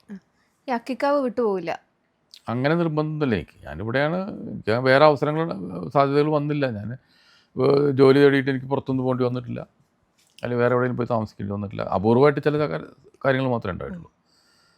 പൊതുവേ ഇവിടെ തന്നെയാണ് ഞാൻ. യാത്രകളോട് അത്ര താല്പര്യമില്ല? ഇല്ല, യാത്ര ചെയ്തിട്ടുണ്ട്, പക്ഷെ അത്ര വലിയ താല്പര്യമൊന്നുമില്ല. പ്രത്യേകിച്ച് ഒറ്റയ്ക്ക് യാത്ര ചെയ്യാൻ തീരെ താല്പര്യമില്ല. അപ്പോൾ ഈ എഴുത്തുകാരുടെ ഇപ്പം സ്വതവേ എഴുത്തുകാർ യാത്ര പോകുമ്പോൾ രസകരമാണ്. ചില യാത്രാക്കുറിപ്പുകൾ വരും. ലോകപ്രശസ്തരായ എഴുത്തുകാരുടെയും ലോക നേതാക്കന്മാരുടെയൊക്കെ മോണ്യുമെൻറ്റ്സ് കാണുക, പഴയ അവരുടെ റെക്കോർഡ്സൊക്കെ കണ്ടിട്ട് അതേക്കുറിച്ചൊക്കെ വിശദമായിട്ട് എഴുതുക, അത് മറ്റുള്ളവർക്ക് വായനക്കാർക്ക് പകർന്നു കൊടുക്കുക. അതിലൊന്നും താല്പര്യമില്ല. അത് വേറെ ആൾക്കാർ ചെയ്യുന്നുണ്ടല്ലോ. ഇപ്പോൾ ഈ സ്ഥാവരം എന്ന് പറഞ്ഞൊരു കവിത ഞാൻ എഴുതിയിട്ടുണ്ട്. ഒരു മരം അവിടെ നിൽക്കുകയാണ്. അപ്പോൾ അത് പല ഋതുഭേദങ്ങളിലും ഒക്കെ അങ്ങനെ. അപ്പോൾ പല കിളികൾ, അതിൻ്റെ ഒരുപാട് ലോകം സഞ്ചരിച്ചിട്ട് കിളികൾ വന്നിരിക്കുന്നുണ്ട്. അങ്ങനെ കുറേ കാര്യങ്ങൾ പറയുന്നുണ്ട്. അപ്പം ഈ മരം എവിടെയും പോകുന്നില്ലെങ്കിലും അത് ലോകത്തിൻ്റെ എല്ലാ അറിയുന്നുണ്ട്, ലോകത്തിൻ്റെ ഋതുഭേദങ്ങൾ അറിയുന്നുണ്ട്, പല കിളികളുടെ ശബ്ദങ്ങളിലൂടെ പല കാര്യങ്ങൾ അറിയുന്നുണ്ട്. അങ്ങനെ അറിഞ്ഞാൽ മതി. ചിലരൊക്കെ അങ്ങനെ ആയിക്കോട്ടെ, എല്ലാവരും ലോകം മുഴുവൻ ചുറ്റി സഞ്ചരിക്കണമെന്നൊന്നുമില്ല. ഞാൻ ഇത് നല്ലതെന്നൊന്നും പറയുന്നില്ല, എനിക്ക് താല്പര്യമില്ല അത്രയോ. എനിക്കങ്ങനെ യാത്രകൾ ഒരുപാട് ചെയ്തിട്ടുണ്ട്. ഞാൻ ഹിമാലയത്തിൻ്റെ അവിടെയൊക്കെ പോയിട്ടുണ്ട്. പക്ഷേ അതൊന്നും എനിക്കൊരു അതിൻ്റെ ഒന്നും അത്ര താല്പര്യം തോന്നിയിട്ടില്ല. എന്തിലാ അപ്പോൾ കൗതുകം? വെറുതെ അങ്ങനെ ഇരിക്കുക, വെറുതെ ഇരിക്കുക, വെറുതെ ഇരിക്കുക, വെറുതെ ഇരിക്കുക, വെറുതെ ഇരുന്ന ലോകങ്ങൾ മുഴുവൻ നമ്മുടെ ഉള്ളിലേക്ക് വരും.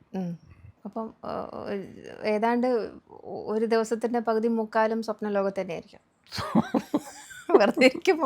വെറുതെ ഇരിക്കുന്ന ആൾക്കാരൊന്നും വെറുതെ ഇരിക്കുകയല്ല, അങ്ങനെ ആരും വെറുതെ ഇരിക്കുന്നില്ല. ഞാൻ പറഞ്ഞു അങ്ങനെയല്ല. നമ്മളിങ്ങനെ ഭയങ്കരമായിട്ട് യാത്ര ചെയ്യുന്നു, അല്ലെങ്കിൽ ഒരുപാട് സ്ഥലത്ത് പോയി പ്രസംഗിക്കുന്നു, അല്ലെങ്കിൽ അങ്ങനെ ചെയ്യുന്നു. അതല്ലാതെയും ഇപ്പം ഞാൻ ഒച്ചെന്ന് പറയുന്നൊരു കവിത എഴുതിയല്ലോ. അപ്പോൾ നമുക്ക് ജീവിതത്തിൻ്റെ പലതരത്തിലുള്ള കാര്യങ്ങളുണ്ട്, പലതരത്തിലുള്ള എല്ലാം കൂടിയിട്ടുള്ളതാണ് ലൈഫ് എന്ന് പറയുന്നത്. ചിലർ ഇങ്ങനെ ആയിരിക്കും, അതാണ് മോശം, ഇതാണ് നല്ലതെന്നൊന്നും ഞാൻ പറയുന്നില്ല. എൻ്റെ ഒരു സ്റ്റൈൽ ഇങ്ങനെയാണ്, എൻ്റെ ഒരു ശൈലി ഇങ്ങനെയാണ്, എനിക്കിങ്ങനെ മതി, വളരെ സംതൃപ്തനാണ്. എനിക്കിപ്പോൾ ഓർമ്മ വരുന്നത് ഗ്രാമവൃക്ഷത്തിലെ വവ്വാൽ. കിളിയായില്ല ഞാൻ, മൃഗമോ ആയില്ല. അത് എൻ്റെ ഒരു തോന്നൽ. അങ്ങനെ എനിക്ക് നമ്മളെന്താണെന്നുള്ളൊരു തോന്നലുണ്ടല്ലോ, അത് ഒരു തരത്തിൽ നമുക്ക് പേഴ്സണൽ ഒരു സംഗതിയാണ്. രണ്ടാമതൊരു സമുദായത്തിൻ്റെയോ അല്ലെങ്കിൽ ഒരു പ്രത്യേക ഒരു ക്ലാസ്സിൻ്റെയോ സംഗതി കൂടി ആയിരിക്കാം. പ്രത്യേകിച്ച് ഇന്നത്തെ ഒരു കാലഘട്ടത്തിൽ അങ്ങനെ അതിനെ എടുക്കാൻ പറ്റും. പലതരത്തിലുള്ള ആരോപണങ്ങളും പലതരത്തിലുള്ള പിന്നെ എന്താ പറയുക തെറ്റിദ്ധാരണകളും ഒക്കെ പരത്തപ്പെടുന്നൊരു കാലമാണിത്, ചില സമൂഹങ്ങളുടെ പേരിൽ, ചില വ്യക്തികൾ ഉണ്ടല്ലോ. അപ്പോൾ അങ്ങനെയും കൂടി ആവാം. നമ്മുടെ പിന്നെ നിങ്ങളുടെ മുൻ തലമുറക്കാർ അങ്ങനെ ചെയ്തിട്ടുള്ള ആൾക്കാരാണ്, ഇങ്ങനെയാണ് എന്നൊക്കെ പറയുന്നുണ്ട്. അപ്പോൾ അങ്ങനെ ഒരു സംഗതിയാണ് ഈ വവ്വാലിൻ്റെ. അത് തലകീഴായിട്ടാണ് നിൽക്കുന്നത് അതിൻ്റെ. അപ്പോൾ തലകീഴായിട്ട് നിൽക്കുന്നതിൻ്റെ ഒരു പെർസ്പെക്റ്റീവ് ഉണ്ട്. അങ്ങനെ അതിൻ്റെ ലോകം അതാണോ ശരി, നമ്മൾ നേരെ നിൽക്കുന്ന നമ്മുടെ ലോകമാണോ ശരി എന്നുള്ളതൊക്കെ ആപേക്ഷികല്ലേ. നമ്മൾ നേരെ കാണുന്ന ലോകം ഇതാണ് ശരി എന്ന് അങ്ങനെ പറയാൻ പറ്റും. തലകീഴായിട്ട് കാണുന്ന ഒരാളുടെ ലോകം വേറെയാണ്. അപ്പോൾ രണ്ടും ഏതാണ് ശരിയെന്നൊന്നും അങ്ങനെ നമുക്കൊന്ന് സാഠ്യം പിടിക്കാൻ പറ്റില്ല. നമ്മുടെ ശരി ഇതാണെന്ന് മാത്രമേ പറയാൻ പറ്റുള്ളൂ. അതേപോലെ തന്നെ എല്ലാ കവിതാ സമാഹാരങ്ങളും നിരൂപണത്തോടു കൂടി അല്ലെങ്കിൽ മുൻനുരയോട് കൂടിയിട്ടാണ്. ചിലതൊക്കെ ചിലതില്ല, ഒന്ന് രണ്ടെണ്ണൊക്കെ ഉള്ളൂ. അത് കവിതകൾക്ക് ഇങ്ങനെ ഒരു പരിചയപ്പെടുത്തലിന്റെ മുൻനുര ആവശ്യമുണ്ടോന്നാ? അങ്ങനെ നിർബന്ധമില്ല, അങ്ങനെയൊന്നുമില്ല. ഒരു രീതി എന്നുള്ള രീതിയിൽ പിന്നെ എൻ്റെ കവിതകൾ ചെറിയ പുസ്തകങ്ങളാണ്. അപ്പോൾ ഒരു പുസ്തകം എന്നുള്ള രീതിയിൽ പോലും എന്തെങ്കിലുമൊക്കെ അതിലുണ്ടെങ്കിൽ അതിനൊരു ഒരു ഒരു കനം ഉണ്ടാവുള്ളൂ. അതുകൊണ്ടൊക്കെയാണ് അങ്ങനെ. ഈ അവതാരിക വേണമെന്നൊന്നും നിർബന്ധമൊന്നുമില്ല. പിന്നെ നമുക്കൊരു ആഗ്രഹം ഉണ്ടാവുമല്ലോ, നമ്മുടെ ആർക്കും മനസ്സിലാവാതെ പോകുന്ന പോലെ തോന്നും, ഏത് കവിക്കും തോന്നുന്നുണ്ടാവും അയാൾ ശരിയായ രീതിയിൽ മനസ്സിലാക്കപ്പെടുന്നില്ല എന്നുള്ളത്. അപ്പം ഒരാളെങ്കിലും മനസ്സിലാക്കിയ ആളുണ്ട് എന്ന് തെളിയിക്കാൻ വേണ്ടിയിട്ട് കൂടിയാണ് അവതാരിക വരുന്നത്. മനസ്സിലായില്ലേ? എന്താ മനസ്സിലായി? മനസ്സിലായി. വായിച്ച ഒരാളെങ്കിലും ഇതൊന്ന് പരിചയപ്പെടുത്തി ഉണ്ട്. അപ്പോൾ അയാൾക്കെങ്കിലും ഈ കവിത മനസ്സിലായിട്ടുണ്ട്, അയാൾക്ക് ഇഷ്ടപ്പെട്ടിട്ടുണ്ട് എന്നുള്ള ഒരു ആശ്വാസം നമുക്കുണ്ടാവുമല്ലോ. അതിനുവേണ്ടിയിട്ടാണ് ഞാൻ അവതാരിക്കുന്നത്. അല്ലാതെ ലോകത്തോടു കൂടെ കൊട്ടിഘോഷിച്ചിട്ട് ഇയാളെ കവിത അതിഭയങ്കരമാണെന്ന് പറഞ്ഞിട്ടൊന്നും അങ്ങനെ ഒരാൾ പറഞ്ഞോളൂ അത് എടുക്കുകയൊന്നുമില്ല. താങ്കൾ അവതാരിക എഴുതി കൊടുക്കാറുണ്ടോ? ഉണ്ട്, അപൂർവമായിട്ട്. ഞാൻ നിർത്തിയത് ഇപ്പോൾ ഇതിൻ്റെ പെരുപ്പം ഭയങ്കരമാണല്ലോ. ഈ ഒരുപാട് കവിതാ പുസ്തകങ്ങളും ഒക്കെ വന്നുകൊണ്ടിരിക്കുന്നുണ്ട്. അപ്പോൾ അതുകൊണ്ട് ഞാനിപ്പോൾ അതങ്ങനെ അധികം ചെയ്യാറില്ല. പക്ഷെ കവിതയ്ക്ക് മാത്രമല്ല, വേറെ പലതിനും ഞാൻ ചെറിയ രീതിയിൽ അവതാരികയൊക്കെ എഴുതി. നമുക്ക് ഗാനരചനയിലേക്ക് വീണ്ടും വരാം. അതിലിങ്ങനെ വന്നുകൊണ്ടിരിക്കുകയാണല്ലോ. നല്ല ഒരു രസകരമായ അനുഭവം. വൈശാലിയുടെ തിരക്കഥ സമയത്ത് ONV ആണ് പാട്ട് എഴുതുന്നത്. അതിൻ്റെ MM രാമചന്ദ്രൻ, പണ്ടത്തെ അറ്റ്ലസ് രാമചന്ദ്രൻ അദ്ദേഹത്തിൻ്റെ, വൈശാലിയുടെ പ്രൊഡ്യൂസർ. അദ്ദേഹത്തിൻ്റെ ഒരു നിർബന്ധം, എൻ്റെ അദ്ദേഹത്തിൻ്റെ ഭാര്യ ഇന്ദുവിൽ തുടങ്ങുന്ന ഒരു പാട്ട് വേണം, നിർബന്ധമാണ്. അങ്ങനെയാണ് എന്ത് പുഷ്പം ചൂടി നിൽക്കും രാത്രി എന്ന് പറയുന്ന പാട്ട് ONV എഴുതുന്നത്. അങ്ങനെ ഒരു ടോക്ക് ഉണ്ടായിട്ടുണ്ട്, ഞാൻ കേട്ടറിവാണ്. അതേപോലെയുള്ള ചില വാക്കുകൾക്ക് വേണ്ടിയിട്ടുള്ള, ബിംബങ്ങൾക്ക് വേണ്ടിയിട്ടുള്ള ഒരു നിർബന്ധങ്ങളൊക്കെ ഗാനരചയിതാവായ വളർത്തുമൃഗത്തിൽ ഉണ്ടാവാറുണ്ടോ? അങ്ങനെ അതങ്ങനെ ഇപ്പോൾ ഷബിത തന്നെ പറഞ്ഞു കഴിഞ്ഞാലും ഇന്ദു എന്നുള്ള പേര് ഇന്ദു പുഷ്പം എന്നൊക്കെ ഷബിത എന്നുള്ള പേര് വാക്ക് വെച്ചുകൊണ്ട് ഒരു പാട്ട് എഴുതാൻ പറ്റുമോ? അതൊക്കെ ഭയങ്കര ബുദ്ധിമുട്ടാണ്. അതൊന്നും ചിലപ്പോൾ നടന്നൊന്നും വരില്ല. പക്ഷെ ചില കാര്യങ്ങളൊക്കെ എന്തെങ്കിലും ചില സൂചനകൾ കൊടുക്കാനൊക്കെ പറ്റും. അയാൾക്കും എനിക്കും മാത്രം മനസ്സിലാവുന്ന തരത്തിലുള്ള ചില സൂചനകളൊക്കെ കൊടുക്കാൻ പറ്റുന്നത് അത്രേ സാധ്യമാവുള്ളൂ. അപ്പോൾ ഇതൊക്കെ പിന്നെ ചിലത് ഇപ്പോൾ വയലാറിൻ്റെ ഒരുപാട് അങ്ങനെ പറയുന്നുണ്ട്. അദ്ദേഹത്തിൻ്റെ ഇന്ദുലേഖ, അദ്ദേഹത്തിൻ്റെ മകളുടെ പേര് വെച്ചുകൊണ്ടുള്ള അങ്ങനെ കുറേ സംഗതികൾ ചെയ്തിട്ടുണ്ട്. ഇന്നത്തെ കാലത്ത് അതൊന്നും അത്ര എളുപ്പമൊന്നുമല്ല. കാരണം ഈ ട്യൂണും സംഗതികൾ, പിന്നെ പേരുകളൊക്കെ മാറി, ആളുകളുടെ പേരൊക്കെ ഈ കാവ്യാത്മകമല്ലാത്ത പേരുകളാണ്. അതുകൊണ്ടൊന്നും അത് പാട്ടിലൊന്നും ശരിയാവില്ല. പേര് മാത്രമല്ല ഞാൻ പറയുന്നത്, ഇതേപോലുള്ള കമ്പൽഷൻസ് എന്നൊരു സംഗതി അതിൽ വന്നാൽ നന്നാവും. അല്ല, അവർ ചിലപ്പോൾ പറയാറുണ്ട്. ഇപ്പോൾ ഈ പാട്ട് എഴുതാൻ വേണ്ടി നമ്മളോട് പറയുന്ന ആൾക്കാർ ചില കാര്യങ്ങളൊക്കെ പറയാറുണ്ട്. അത് മുഴുവൻ നമുക്ക് സ്വീകരിക്കാൻ പറ്റുന്ന വരില്ല, മുഴുവൻ സ്വീകരിക്കാൻ പറ്റില്ല. സ്വീകരിക്കാൻ പറ്റാവുന്ന സ്വീകരിക്കും. അത് ഈ പറഞ്ഞ പോലെ വളർത്തുമൃഗത്തിൻ്റെ ഒരു അവസ്ഥ തന്നെയാണ്. പാട്ട് എഴുതുമ്പോൾ നമ്മളതിന് തയ്യാറാവണം, അല്ലെങ്കിൽ പിന്നെ ഈ പണിക്ക് പോകണ്ട. അതേപോലെ കവിതയൊക്കെ എഴുതാമല്ലോ. സിനിമ പാട്ട് എഴുതുമ്പോൾ ഈ പറഞ്ഞ പോലെ വലിയ സ്വാതന്ത്ര്യം, ഭയങ്കര ഒരു ആത്മാവിഷ്കാരത്തിൻ്റെ അതൊന്നും ആവാൻ പറ്റുന്നില്ല. അത് കുറേ കാര്യങ്ങൾക്ക് നമുക്ക് വിട്ടുവീഴ്ചകൾ ചെയ്യേണ്ടി വരും, അല്ലെങ്കിൽ പാട്ടുണ്ടാവില്ല. അതായത് പാട്ടെന്ന് പറയുന്ന ഒരാളുടെ മാത്രമൊന്നുമല്ല. പാട്ടെന്ന് പറയുന്നത് വളരെ പിന്നെ സംഗീത സംവിധായകന് വലിയൊരു പങ്കാളിത്തമുണ്ട്, പാടുന്ന ഗായകന് പങ്കാളിത്തമുണ്ട്, അതിൽ ഓരോ ഉപകരണങ്ങൾ വായിക്കുന്ന ആൾക്ക് എല്ലാവരും കൂടിയിട്ടുള്ളൊരു സംഗതിയാണ്. കാരണം എൻ്റെ പാട്ട് എന്ന് അങ്ങനെ പറഞ്ഞാൽ അഹങ്കരിക്കുന്നില്ലെന്ന് വലിയ കാര്യം. കമ്പോസിങ്ങിൽ എനിക്ക് തോന്നുന്നു ബിജുബാലുമായിട്ടാണ്. ബിജുബാലായിട്ട് കുറേ ചെയ്തിട്ടുണ്ട്. ജയേന്ദ്രനായിട്ട് ചെയ്തിട്ടുണ്ട്, രമേശ് നാരായണനായിട്ട് ചെയ്തിട്ടുണ്ട്, ഗോപി സുന്ദർ, കുറേ ആൾക്കാരായിട്ട് ചെയ്തിട്ടുണ്ട്. കൂടുതൽ മമത ബിജുബാലിൻ്റെ കൂടുതൽ ബിജുബാലായിട്ട് കുറേ കൂടി ആത്മൈക്യമുണ്ട്. ശരിയാണ്. അതെങ്ങനെയാണ് ആ ഒരു കമ്പോസർ ലിറിസിസ്റ്റ് ദാമ്പത്യം എങ്ങനെയാണോ? അല്ല, അത് ചിലപ്പോൾ ചില മനുഷ്യരായിട്ടുള്ള നമുക്ക് ചില ബന്ധങ്ങളല്ലേ. നമുക്കിപ്പോൾ പിന്നെ നമ്മൾ ജോലി ചെയ്യുന്ന സ്ഥലത്താണെങ്കിലും എവിടെയാണെങ്കിലും എല്ലാവരുമായിട്ടും ഒരേപോലെ ആയിരിക്കില്ല. ചിലരോട് നമുക്ക് നമ്മുടെ ആത്മാവുമായിട്ട് അല്ലെങ്കിൽ നമ്മുടെ ഹൃദയവുമായിട്ട് കൂടുതൽ ബന്ധപ്പെട്ട ഒരാളാണ് നമുക്ക് തോന്നലുണ്ടാവും. അങ്ങനെ തോന്നലുള്ള ഒരാളാണ് ബിജുബാൽ. അപ്പോൾ പാട്ട് ചെയ്തിട്ടില്ലെങ്കിലും ഒരു വല്ലാത്ത സ്നേഹമാണ് എനിക്ക് അദ്ദേഹത്തോടുള്ളത്. ഒരു അടുപ്പവും സ്നേഹവും ഉണ്ട്. അത് ശരിയാണ്. രണ്ടുപേരുടെയും സ്വഭാവം ഏതാണ്ട് ഒരേ രീതിയിലായതുകൊണ്ടാണോ? അദ്ദേഹത്തിന് നല്ല സ്വഭാവമാണ്. എത്ര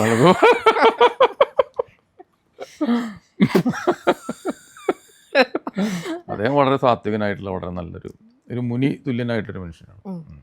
ഞാൻ അങ്ങനെയൊന്നുമല്ല. ബേസിക് ആയിട്ട് ഇപ്പം ഞാൻ സ്വഭാവത്തിൻ്റെ കാര്യം പറഞ്ഞപ്പോഴാണ്, എന്താ നിങ്ങളുടെ സ്വഭാവത്തിൽ നിങ്ങൾ മെയിനായിട്ട് കണ്ട തകരാറെന്താ? അയ്യോ അതൊക്കെ ഇവിടെ കൗൺസിലിങ്ങിലൊക്കെ പറയാൻ പറ്റുള്ളൂ, ഇവിടെ പറയാൻ പറ്റില്ല. എനിക്ക് ഒരുപാട് തകരാറുകളുണ്ടെന്ന് എനിക്ക് തോന്നിയിട്ടുണ്ട്. എന്നാലും അല്ല അതിപ്പോൾ ഇവിടെ പറയുന്നതിൽ എന്താ കാര്യമുള്ളത്? അത് വേണ്ട. ഒന്നാമത് ഞാനിങ്ങനെ ഈ പറഞ്ഞ പോലെ നെഗറ്റീവിൻ്റെ ഒരാളാണ് ഞാൻ. എല്ലാറ്റിൻ്റെയും നെഗറ്റീവ് മാത്രമാണ് പലപ്പോഴും ഞാനിങ്ങനെ ഇപ്പോൾ എന്നിട്ട് സംസാരിച്ചു കഴിഞ്ഞാൽ ആളുകൾക്കൊരു പോസിറ്റീവായിട്ടുള്ള ഒരു എനർജി കിട്ടുമെന്ന് എനിക്ക് തോന്നുന്നില്ല. അവരെ നിരാശാഭരിതരാക്കാനും കൂടുതൽ ദുഃഖിതരാക്കാനുമാണ് എനിക്ക് പറ്റുള്ളൂ. എൻ്റെ കവിത വായിച്ചാലും അങ്ങനെ ഉണ്ടാവുക. മനസ്സിലായില്ലേ? അപ്പോൾ അതൊരു വലിയൊരു ഡ്രോബാക്ക് തന്നെയാണ്.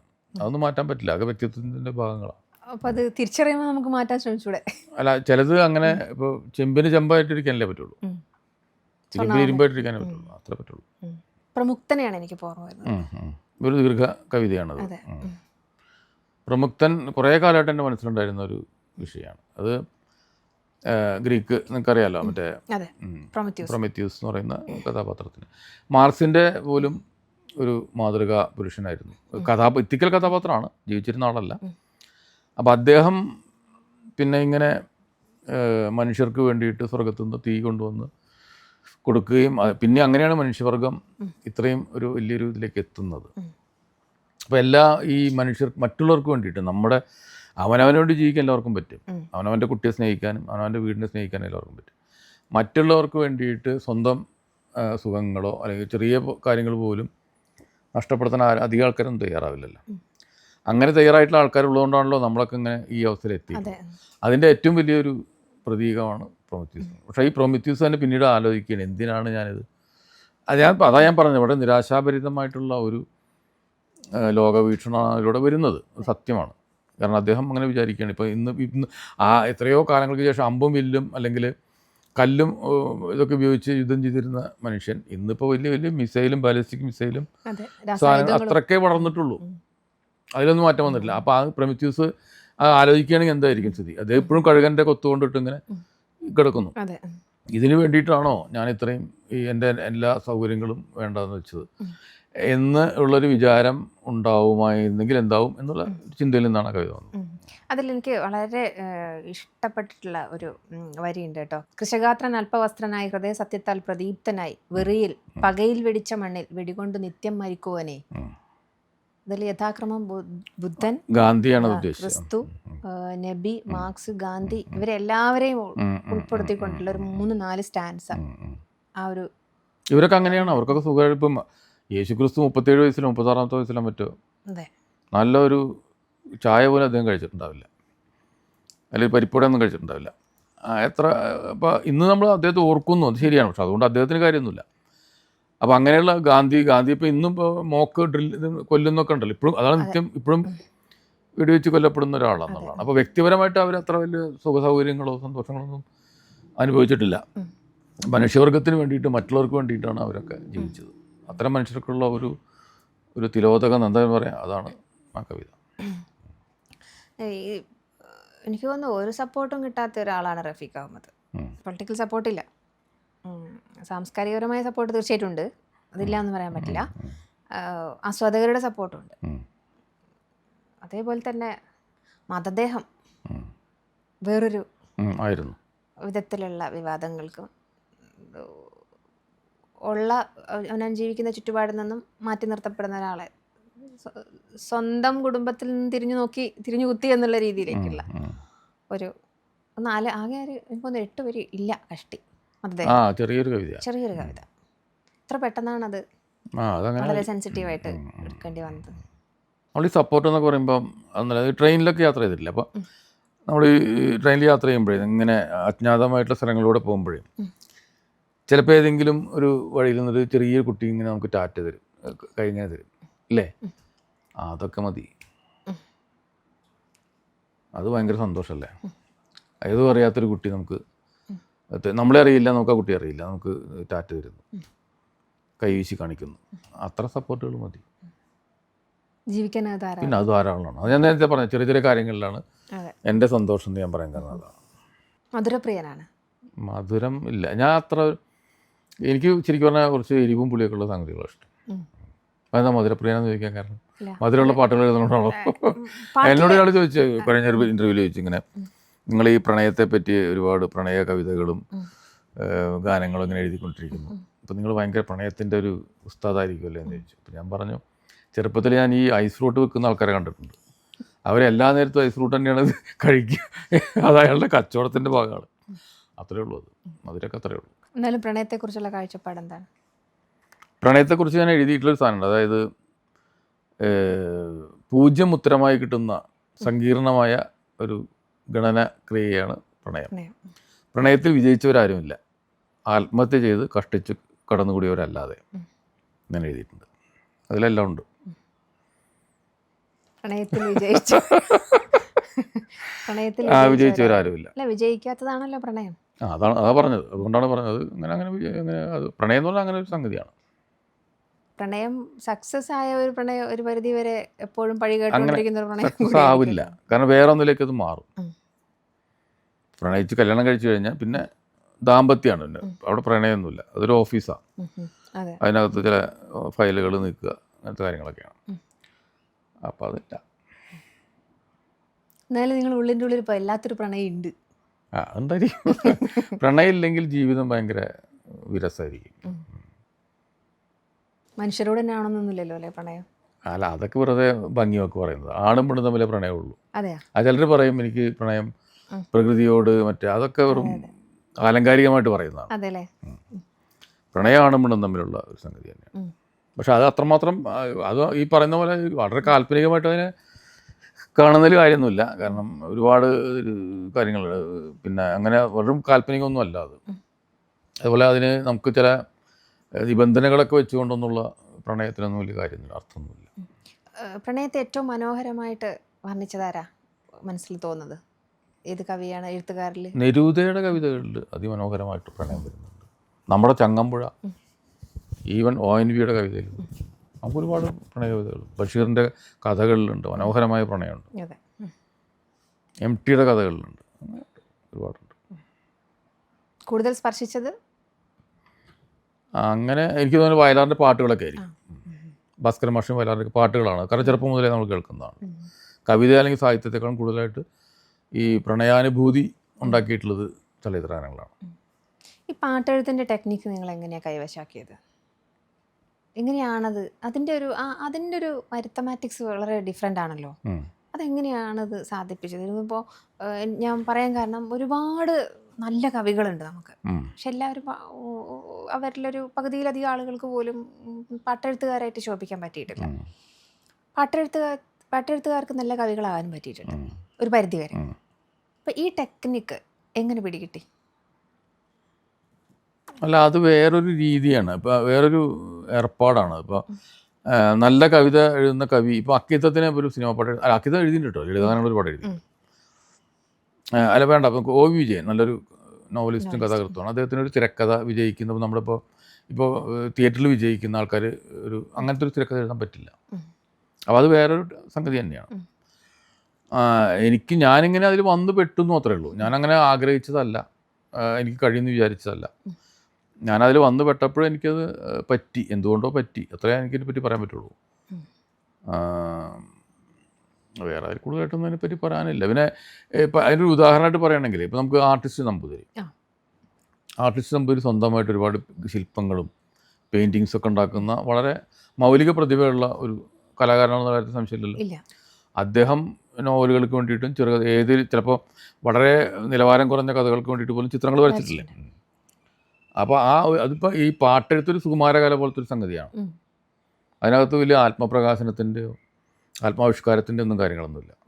അതൊരു എപ്ലൈഡ് പോയട്രി എന്ന് ONV പറഞ്ഞ പോലെ അതിന് അങ്ങനെ എല്ലാവർക്കും കഴിഞ്ഞോളുന്നില്ല.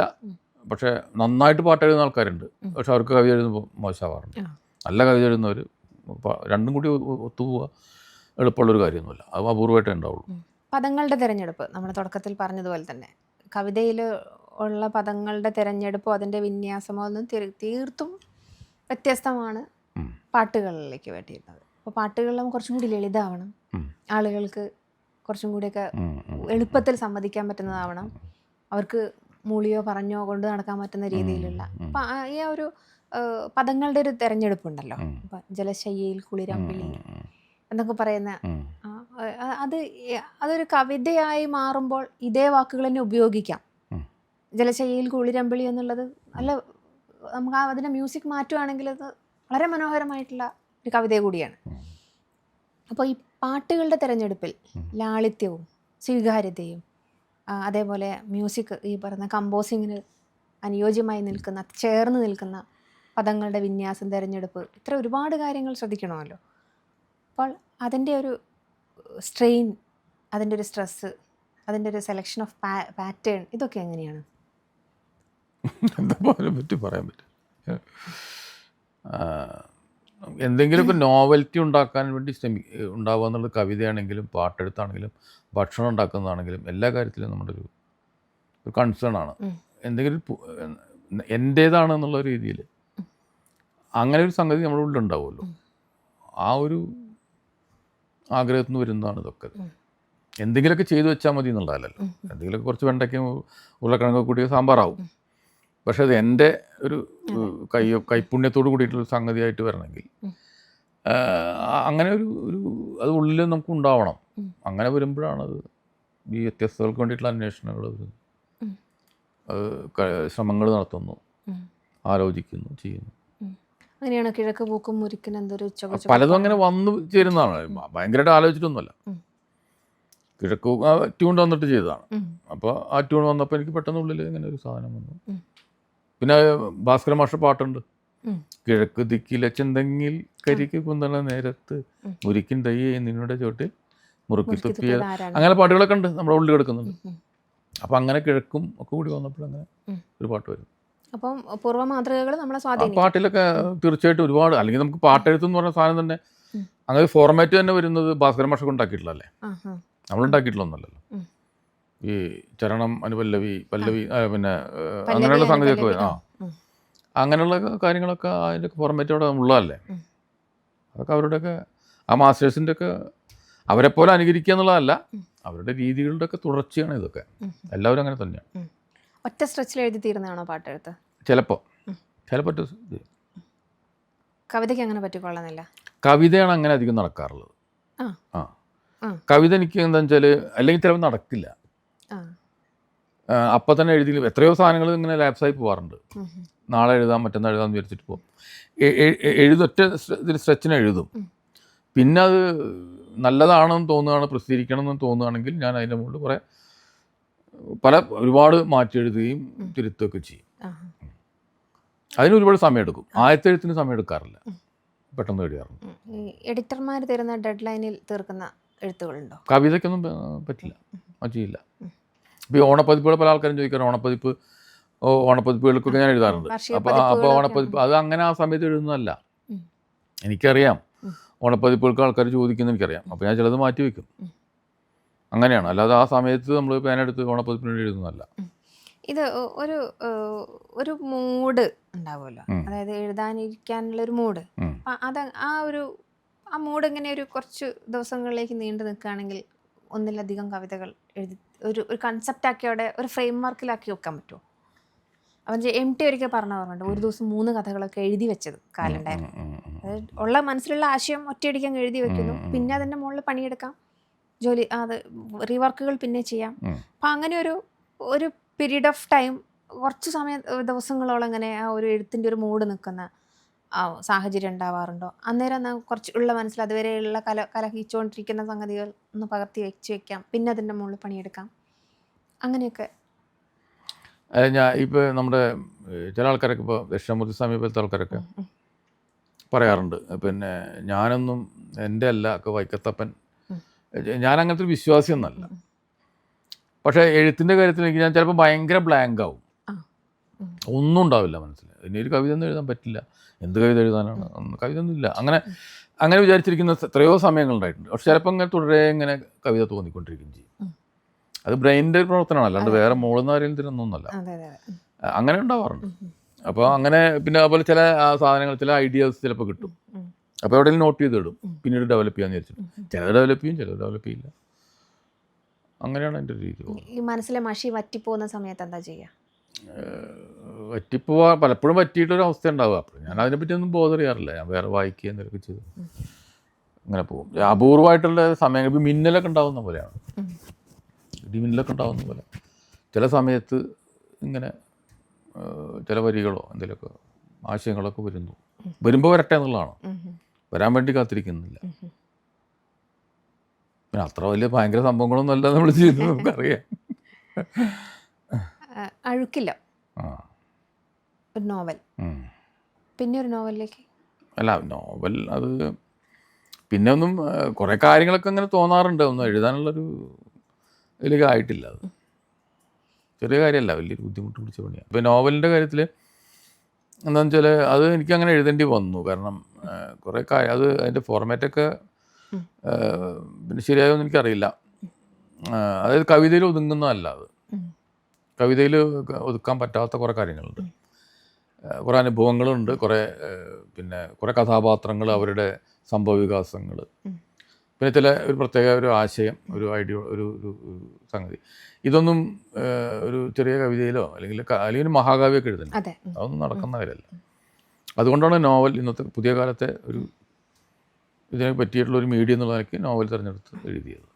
എഴുതി കഴിഞ്ഞ് പ്രസിദ്ധീകരിച്ച് വായനക്കാരെ ഏറ്റെടുത്ത കവിതകൾ, അതിൽ അത് പിൻവലിക്കണം, ഇനി അത് വേണ്ട, അല്ലെങ്കിൽ ഇപ്പം ഡിലീറ്റ് ചെയ്യൽ എളുപ്പമാണല്ലോ. അതെ അതെ അതെ.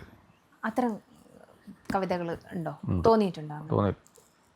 പല കവിതകളും നോവൽ തന്നെ പിൻവലിച്ച് തിരക്കില്ലെന്ന് എനിക്ക് തോന്നുന്നുണ്ട് ഇപ്പോൾ. അതെന്താ കാരണം? എനിക്ക് തോന്നുന്നു അത് ഈ പറഞ്ഞ പോലെ അതിൻ്റെ ആവശ്യം ഉണ്ടായിരുന്നില്ല എന്ന് തോന്നുന്നു എനിക്ക്.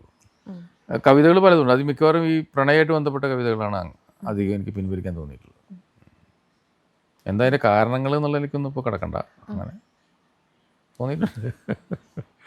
പക്ഷേ പ്രണയ കവിതകളായിരിക്കുമല്ലോ കൂടുതൽ ആഘോഷിക്കപ്പെട്ടതായിരിക്കും. പല കവിതകളും അങ്ങനെ, ചിലത് പ്രസക്തമല്ലാതെ അല്ലെങ്കിൽ ചില വളരെ പഴക്കം ഫീൽ ചെയ്യുന്ന കവിതകളുണ്ട്. അങ്ങനെ പലതും ആ കാലത്ത് നല്ലതെന്ന് തോന്നിയിരുന്നു, പിന്നീട് നോക്കുമ്പോഴതൊരു ആവശ്യം ഉണ്ടായിരുന്നില്ല എന്ന് തോന്നുന്ന പലതും ഉണ്ട്. അതേപോലെ പുസ്തകങ്ങൾ പ്രസിദ്ധീകരിച്ച് വന്നു കഴിഞ്ഞാൽ എഴുത്തുകാർക്ക് രണ്ട് ആറ്റിറ്റ്യൂഡ് ഉണ്ടാവും.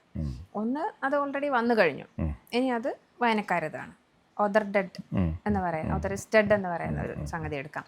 രണ്ടാമത് അത് വീണ്ടും വായിച്ച് നോക്കുക, മറിച്ച് നോക്കിയിട്ട് അങ്ങനെയാണ് നമ്മൾ സോർട്ട് ചെയ്യപ്പെടുന്നത് പിന്നീട്, അല്ലേ? അതേപോലെ ഈ പാട്ടുകൾ കേൾക്കാറുണ്ടോ? എൻ്റെ പാട്ട് ഞാൻ കേൾക്കാറില്ല. ഇല്ല, പാട്ട് കേൾക്കില്ല എന്നല്ല, കേട്ട് നോക്കും, പക്ഷെ എനിക്കത് ആസ്വദിക്കാൻ പറ്റില്ല. ഞാൻ ആസ്വദിക്കുന്നത് പഴയ മാസ്റ്റേഴ്സിൻ്റെ പാട്ടുകളാണ്.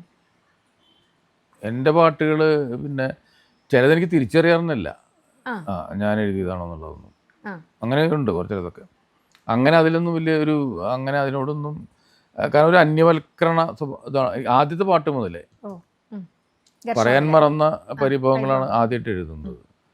അത് എഴുതിയിട്ട് പിന്നെ നമ്മൾ കടലാസിൽ മഷി കൊണ്ട് എഴുതുന്നു, പിന്നെ ഇദ്ദേഹം അതിന് സംഗീതം കൊടുക്കുന്നു, വേറെ ആൾ പാടുന്നു. അതപ്പോൾ എൻ്റെ ഇങ്ങനെ വിട്ട് പോവുകയാണത്. ഞാൻ കേൾക്കുമ്പോൾ സാധാരണ ഒരു കേൾവിക്കാരനായിട്ടാണ് ഞാൻ കേൾക്കുന്നത്.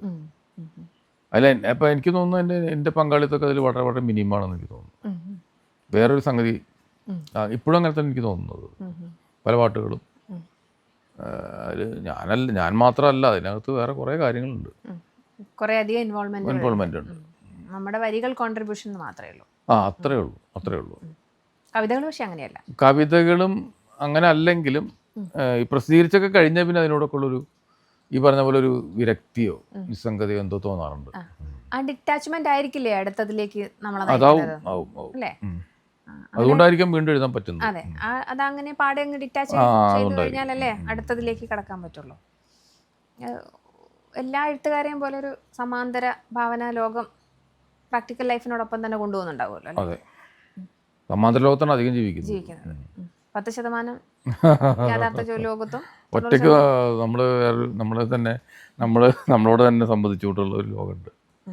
അതിലിങ്ങനെ സംസാരിക്കോ, സ്വയം സംസാരിക്കും, പാട്ട് പാടും, ഒരു ഭ്രാന്തമായ ഒരു ലോകത്ത് അങ്ങനെ ജീവിച്ചുകൊണ്ട് പണ്ട് കുട്ടിക്കാലം മുതലേ അങ്ങനെയാണ്. കാരണം എനിക്ക് ചെറുപ്പത്തിലൊക്കെ അങ്ങനെ ഒരുപാട് ഒറ്റയ്ക്ക് ആവേണ്ടി വന്നിട്ടുണ്ട്. എൻ്റെ അസുഖമൊക്കെ ചിലവുള്ളതുകൊണ്ട് ഉണ്ടായിരുന്നതുകൊണ്ട് എനിക്ക് ആസ്തമ പോലത്തെ പ്രശ്നമുണ്ട്. അപ്പോൾ അങ്ങനെ വല്ലാതെ ആൾക്കാരായിട്ട് അങ്ങനെ കുട്ടികളായിട്ട് കൂട്ടുകൂടി കളിക്കുക പിന്നീടൊക്കെ പോയിട്ടുണ്ട്. അധികം അങ്ങനെ കുറേ അവസരങ്ങളുണ്ടായിട്ടുണ്ട്. അടങ്ങി ഒതുങ്ങിയിരിക്കേണ്ട ഒരുപാട് വന്നിട്ടുണ്ട്. അപ്പം ഞാൻ തന്നെ ഒരു ലോകം ഉണ്ടാക്കി. ആ ലോകത്തിൽ ഞാൻ തന്നെ ഒരു രാജാവായിട്ട് അങ്ങനെ കഴിഞ്ഞു. അതിൻ്റെ ഒരു തുടർച്ച ഇപ്പോഴും ഉണ്ട്. ഇപ്പോഴും ഞാൻ ഒറ്റയ്ക്ക് സംസാരിക്കുകയും ഒക്കെ ചെയ്യുന്ന ഒരാളാണ്. അപ്പോൾ കുടുംബാന്തരീക്ഷത്തിൽ പ്രത്യേകിച്ചും നമ്മുടെ ഒരു ടിപ്പിക്കൽ കേരള ഫാമിലിയിലെ ഒരു പാട്രിയാർക്കൽ റോള്, ഗൃഹനാഥന്റെ റോളും കൂടെയൊക്കെ ഏറ്റെടുക്കേണ്ട ഒരു സമയത്ത് ഈ ഒരു സമാന്തര ലോകം ഒരു പ്രശ്നമില്ല അതിലൊന്നും. ആണല്ലേ? ഞാൻ സർക്കാർ സർവീസിലുണ്ടായിരുന്നതാണ്. എനിക്കറിയാം പല എഴുത്തുകാരും അതിൻ്റെ പ്രിയോറിറ്റിയൊക്കെ. അപ്പോൾ ഞാൻ എഴുത്തുകാരനാണ്, അതുകൊണ്ട് എനിക്ക് തോന്നുമ്പോൾ വന്നാൽ മതി, തോന്നുമ്പോൾ പോയാൽ മതി, ഇത്ര ജോലി ചെയ്യില്ല എന്നൊക്കെ രീതിയിൽ പ്രവർത്തിക്കുന്ന പല ആൾക്കാരും എനിക്കറിയാം. പക്ഷെ ഞാൻ വളരെ കറക്റ്റായിട്ട് ജോലി ചെയ്തിരുന്നൊരു സർക്കാർ ഉദ്യോഗസ്ഥനാണ്. എനിക്ക് പറ്റാതായത്തൊരവസ്ഥ വന്നപ്പോൾ ഞാൻ വളരെ റിട്ടയർമെൻറ്റ് എടുത്ത് വന്നു മാത്രം. അല്ലാണ്ട് എഴുതാൻ വേണ്ടിയിട്ടല്ല, എഴുതാൻ വേണ്ടിയിട്ട് എനിക്ക് ഫെഡപ്പായി. ഞാനിങ്ങനെ കുറേ കാലത്തോളം 10-25 വർഷത്തോളം ഒരേ പണി ചെയ്യാന്ന് പറയുമ്പോൾ ഭയങ്കര ബോറല്ലേ. പിന്നെ എഴുത്തിൻ്റെയും തിരക്കുകൾ വന്നു. അപ്പോൾ ഞാൻ പോകുന്നതാണ്. അല്ല, ആ ചെയ്തിരുന്ന കാലത്ത് ഞാൻ വളരെ കൃത്യമായിട്ട് എൻ്റെ പണി ചെയ്തിട്ടുള്ളതാണ്. അതുപോലെ ഓരോ പണിയും അങ്ങനെ തന്നെയാണ്. വീട്ടിലെ ഗൃഹസ്ഥൻ എന്നുള്ള ജോലിയും എന്നെക്കൊണ്ട് കഴിയാവുന്ന രീതിയിൽ ഞാൻ മക്കളൊക്കെ ഒരുവിധം അവരൊക്കെ അവരുടെ രീതിയിൽ നോക്കിയിട്ടുണ്ടാണ്. അതൊക്കെ ചെയ്തിട്ടുണ്ട്. ഇതൊന്നും അതിനൊക്കെ എന്താ അയിലപ്പള്ളി പറഞ്ഞ പോലെ കെട്ട ജീവിതം ഉണ്ടെനിക്കെന്നാൽ മറ്റൊരു കാവ്യ ജീവിതം മുന്നിൽ എന്ന് പറഞ്ഞ പോലെ നമ്മൾ ഇതിലൊക്കെ നടക്കുമ്പോഴും വേറൊരു ലോകത്തേക്ക് പോകാൻ എനിക്ക് പറ്റാറുണ്ട്. ആ ലോകത്ത് ജീവിക്കാൻ എനിക്ക് പറ്റാറുണ്ട്. അതിനൊന്നും ബാധിക്കുന്നില്ല. എന്നിരുന്നാലും ഒരു അത്രമതി കൺസെപ്റ്റിലുള്ള ഒരാളാണ് തോന്നുന്നു. അതെ അതെ അതെ അതെ, അത്രമതി. ആ അത്രമതികൾ അതൊരു അത്രമതി എന്നുള്ളത് ഈ ഒരു സൈക്കോളജിക്കലായിട്ട് നോക്കുമ്പോൾ ശരിക്കും പറഞ്ഞാൽ അതൊരു കഴിവുകേടാണ്. അതായത് ചില പ്രശ്നങ്ങളാണത്. നമ്മൾ ചില കാര്യങ്ങൾ ഏറ്റെടുക്കാനുള്ള ഉത്തരവാദിത്തങ്ങൾ ഏറ്റെടുക്കാനുള്ളതും അല്ലെങ്കിൽ വേറെ പുതിയ അതൊന്നും നല്ല കാര്യങ്ങളൊന്നുമല്ല, അതൊരു മഹത്തായ കാര്യങ്ങളൊന്നുമല്ല. പക്ഷെ അങ്ങനെയാണ് പണ്ട് മുതലായിരിക്കും. പിന്നെയും മാറ്റേണ്ട കാര്യമുണ്ടോ? ഇപ്പോൾ മാറ്റേണ്ട കാര്യമൊന്നുമില്ല. ഇങ്ങനെ ജീവിക്കാമല്ലോ, അങ്ങനെ പോയാൽ മതിയല്ലോ. ഇത്ര കാലം കൂടെ കുഴപ്പമൊന്നും ഉണ്ടായിട്ടില്ല. പണ്ട് ഈ വലിയൊരു ലിഫ്റ്റിൻ്റെ മുകളിൽ അല്ല ഇതിലെ മറ്റൊരു ഫ്ലാറ്റിൻ്റെ മുകളിൽ ആൾ വീണല്ലോ. വീണപ്പോൾ അത് 20 നിലയായിട്ടുള്ള ഫ്ലാറ്റിനാണ്. അയാളിങ്ങനെ 19, 18, 17 അങ്ങനെ എണ്ണി. എന്നിട്ട് അയാൾ പറഞ്ഞപ്പോൾ ഏകദേശം ഒരു 5 എത്തിയിട്ടുണ്ട്, ഇനി 4 കൂടെ ഉള്ളൂ, ഇതുവരെ കുഴപ്പമൊന്നും ഉണ്ടായിട്ടില്ല, ഇനി ഒന്നും ഉണ്ടാവുമ്പോൾ. അതുപോലെ ഇതുവരെ പ്രത്യേകിച്ച് പ്രശ്നമൊന്നും ഉണ്ടായിട്ടില്ല. അപ്പോൾ അതുകൊണ്ട് അങ്ങനെ. പക്ഷെ ഇടയ്ക്കിടയ്ക്ക് പ്രശ്നക്കാരനാണ് താങ്കളെന്ന് ചില സിസ്റ്റങ്ങൾക്കൊക്കെ തോന്നാറില്ലേ? ഏത് സിസ്റ്റത്തിന്? പൊളിറ്റിക്കൽ സിസ്റ്റത്തിന്. പൊളിറ്റിക്കൽ സിസ്റ്റം അങ്ങനെ അല്ല, പലർക്കും അങ്ങനെ ഒരു അഭികാമ്യമായ രീതിയിൽ പെരുമാറാൻ പറ്റിയിട്ടുണ്ടാവില്ല. ജീവിതത്തിലെ നോ പറച്ചിലുകൾ എങ്ങനെയാണ്? വലിയ ബുദ്ധിമുട്ടാണത്. പക്ഷേ ഇപ്പോൾ ഞാൻ കുറേ കഠിനമായി പരിശ്രമിച്ചിട്ടത് ചിലപ്പോൾ പറയാറുണ്ട്. നോ പറയാൻ ഭയങ്കര ബുദ്ധിമുട്ടാണ്. അതുകൊണ്ട് കുറേ അപകടങ്ങളിലും പെട്ടുപോയിട്ടുണ്ട്. കുറേ പ്രതിസന്ധികളായിട്ട് കുറേ കാര്യങ്ങൾ ആവശ്യമില്ലാതെ നോ എന്ന് പറയായിരുന്നെങ്കിൽ ഉണ്ടാവാൻ വരുന്ന ബുദ്ധിമുട്ടുകൾ കുറച്ചാണ്.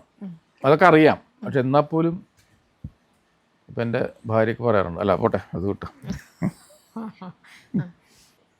ദാർശനികതയല്ലല്ലോ ജീവിതം എന്ന് പറയുന്ന. ജീവിതത്തെ കവികൾക്ക് നിർവചിക്കാൻ എളുപ്പമാണ്, മനുഷ്യനെ നിർവചിക്കാൻ അത്രയൊന്നും പെട്ടെന്ന് പറ്റിയെന്ന് വരില്ല. അപ്പം ഒരു ജീവിതത്തിൻ്റെ ഒരു ആകത്തുക നോക്കുമ്പോൾ എന്താണ് അവസ്ഥ? അല്ല, കവിയും മനുഷ്യനും അങ്ങനെന്താ അങ്ങനെ വ്യത്യാസമൊന്നുമില്ല. അതെന്താ അങ്ങനെ മനുഷ്യനും കവി വേറെ ഒരു അങ്ങനെയൊന്നുമില്ല. അത് കവികളെ ശ്രേഷ്ഠരായിട്ടാണല്ലോ നമ്മൾ പ്രതിഷ്ഠിക്കപ്പോഴും. അങ്ങനെയൊന്നും അല്ല. സാധാരണ മനുഷ്യർക്കുള്ള വിവേകം പോലും ചിലപ്പോൾ കവികൾക്ക് ഉണ്ടായിക്കൊള്ളുന്നില്ല. എത്ര ആളുകൾ അവരുടെ ജീവിതം എത്രയൊക്കെ ഉൾക്കാഴ്ചകളുള്ള, നമ്മൾക്ക് വിദ്യാഭ്യാസമില്ലാത്ത പല ആൾക്കാർക്ക് പോലും വളരെ നല്ല ഉൾക്കാഴ്ചകൾ പലതും എനിക്ക് തോന്നിയിട്ടുണ്ട്. ഒരു പല കാര്യങ്ങളുടെയും അവരുടെ കാഴ്ചപ്പാടുകൾ. ഈ രാത്രി സമയത്ത് മൂങ്ങ എന്തോ ഒരു ജീവിയുണ്ട്, കുറ്റിച്ചുടന്നൊക്കെ ഇവിടെ ഒക്കെ പറയും. അതിങ്ങനെ രാത്രി ഇരുട്ടൊക്കെയുള്ള സമയത്ത് അതിങ്ങനെ ശബ്ദം ഉണ്ടാകും. അതിൻ്റെ അർത്ഥം ആരോ മരിക്കാനായിട്ടുണ്ടെന്നുള്ളതാണ്. കാലം കോഴി ആരോ മരിക്കാനായിട്ടുണ്ടെന്നുള്ളത് ആണ്. അങ്ങനെ ഞാനൊരു സ്ഥലത്ത് ഇങ്ങനെ ഇരിക്കുമ്പോൾ അവിടെ സാധാരണ ആൾക്കാരാണ്, അവർ തമ്മിൽ സംഭാഷണമാണ്. അപ്പോൾ ഒരാളിങ്ങനെ പറയണം ഇങ്ങനെ കാലം കോഴി അങ്ങനെ ഒക്കെ പറയും. അപ്പോൾ എങ്ങനെയാണ് കാലം കോഴിക്ക് ഇപ്പോൾ നമ്മൾ മരിക്കണത് മനസ്സിലാക്കാൻ പറ്റുക? അതൊക്കെ മനസ്സിലാക്കാം, അതൊക്കെ ഒരു പൊട്ടത്തരോടാണ് പറയുന്നത്. അപ്പോൾ അയാൾ പറഞ്ഞു അങ്ങനെയല്ല, നമുക്കിപ്പോൾ ഒരു തെങ്ങിൻ്റെ മുകളിൽ നോക്കിയിട്ട് ആ നാളികേരം വിളഞ്ഞതാണെന്ന് നമുക്ക് മനസ്സിലാവണില്ലേ, അതുപോലെ ഇവർക്കും ആൾക്കാരൊക്കെ നോക്കിക്കഴിഞ്ഞാൽ മനസ്സിലാവും. കാരണം നിനക്ക് ആവശ്യമുള്ള സാധനമാണ്, അത് വിളഞ്ഞാൽ മനസ്സിലാവും. അതുപോലെ തന്നെ കിളിക്ക് ഈ കാളൻ കോഴിക്ക് മനസ്സിലാവും, അതിൻ്റെ ഭക്ഷണമാണല്ലോ.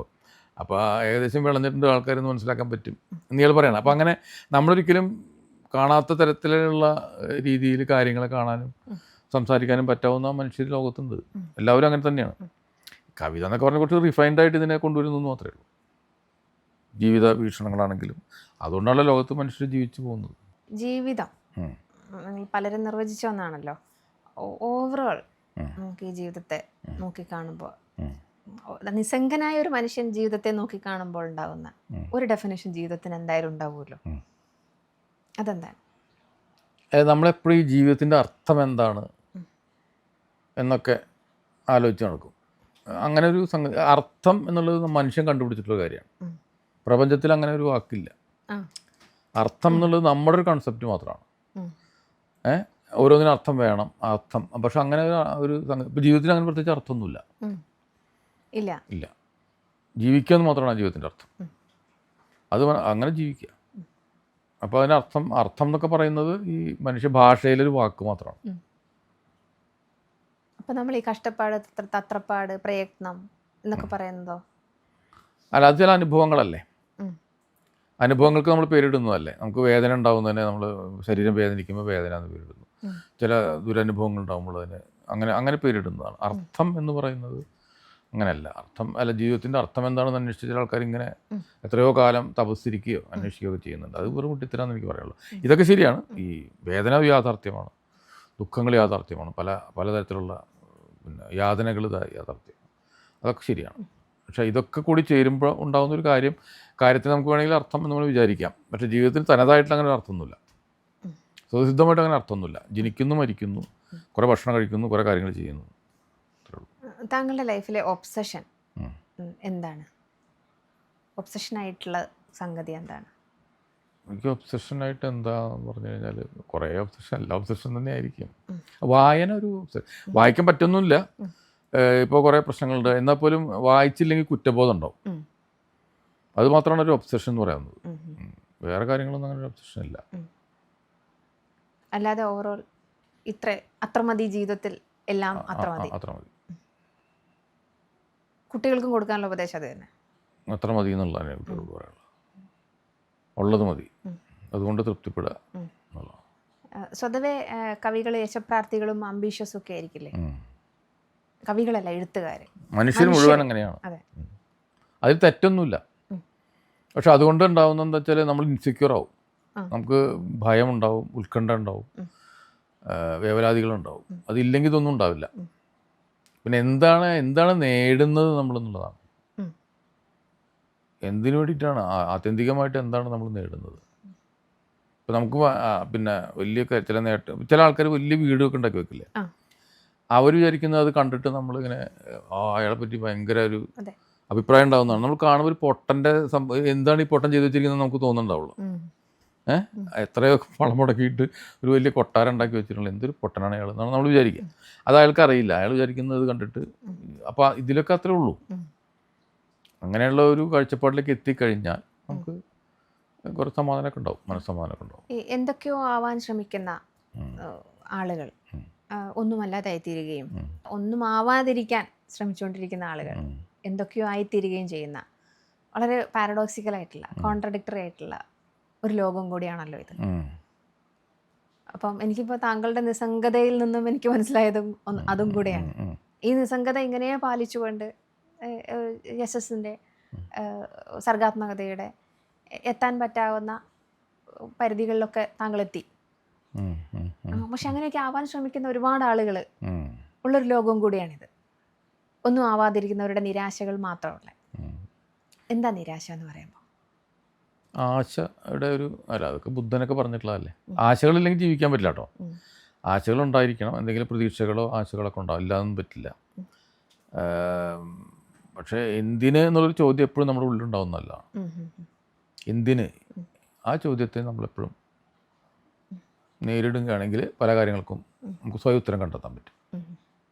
ഓരോ കാര്യങ്ങൾ ചെയ്യുമ്പോഴേ, ഇപ്പം എനിക്ക് യശസ് ഉണ്ടാവണം, എനിക്ക് പ്രശസ്തി ഉണ്ടാവണം, എന്തിന് എന്നിങ്ങനെ സ്വയം ചോദിക്കുകയാണെങ്കിൽ അത് നമുക്ക് ഉത്തരം കണ്ടെത്താൻ കഴിയും. ഓരോരുത്തർക്കും ഉത്തരം കണ്ടെത്താൻ കഴിയും. അതാണ് എനിക്ക് പറയാനുള്ളൂ. നിരാശനല്ല. അല്ല, നിരാശനൊന്നുമില്ല. നിരാശയില്ല, പ്രത്യേകിച്ച് ആശയില്ല. ഇതേ നിസ്സംഗതയോടെ, ഇതേ സമാന്തര ലോകം അങ്ങനെ മെയിൻറ്റെയിൻ ചെയ്തു പോട്ടെ അല്ലേ? അങ്ങനെ അങ്ങ് പോട്ടെ. കൂടുതൽ സമാന്തര ലോകം മറ്റു ലോകം കൂടിയിട്ട് എപ്പോഴോ ഒരു സമയത്ത് ഇവിടെ കലരുകയും അതിൽ ഞാൻ അപ്രത്യക്ഷനാവുകയും ചെയ്യും ഒരിക്കൽ അല്ലേ? അങ്ങനെ ആവാതിരിക്കട്ടെ. Thank you.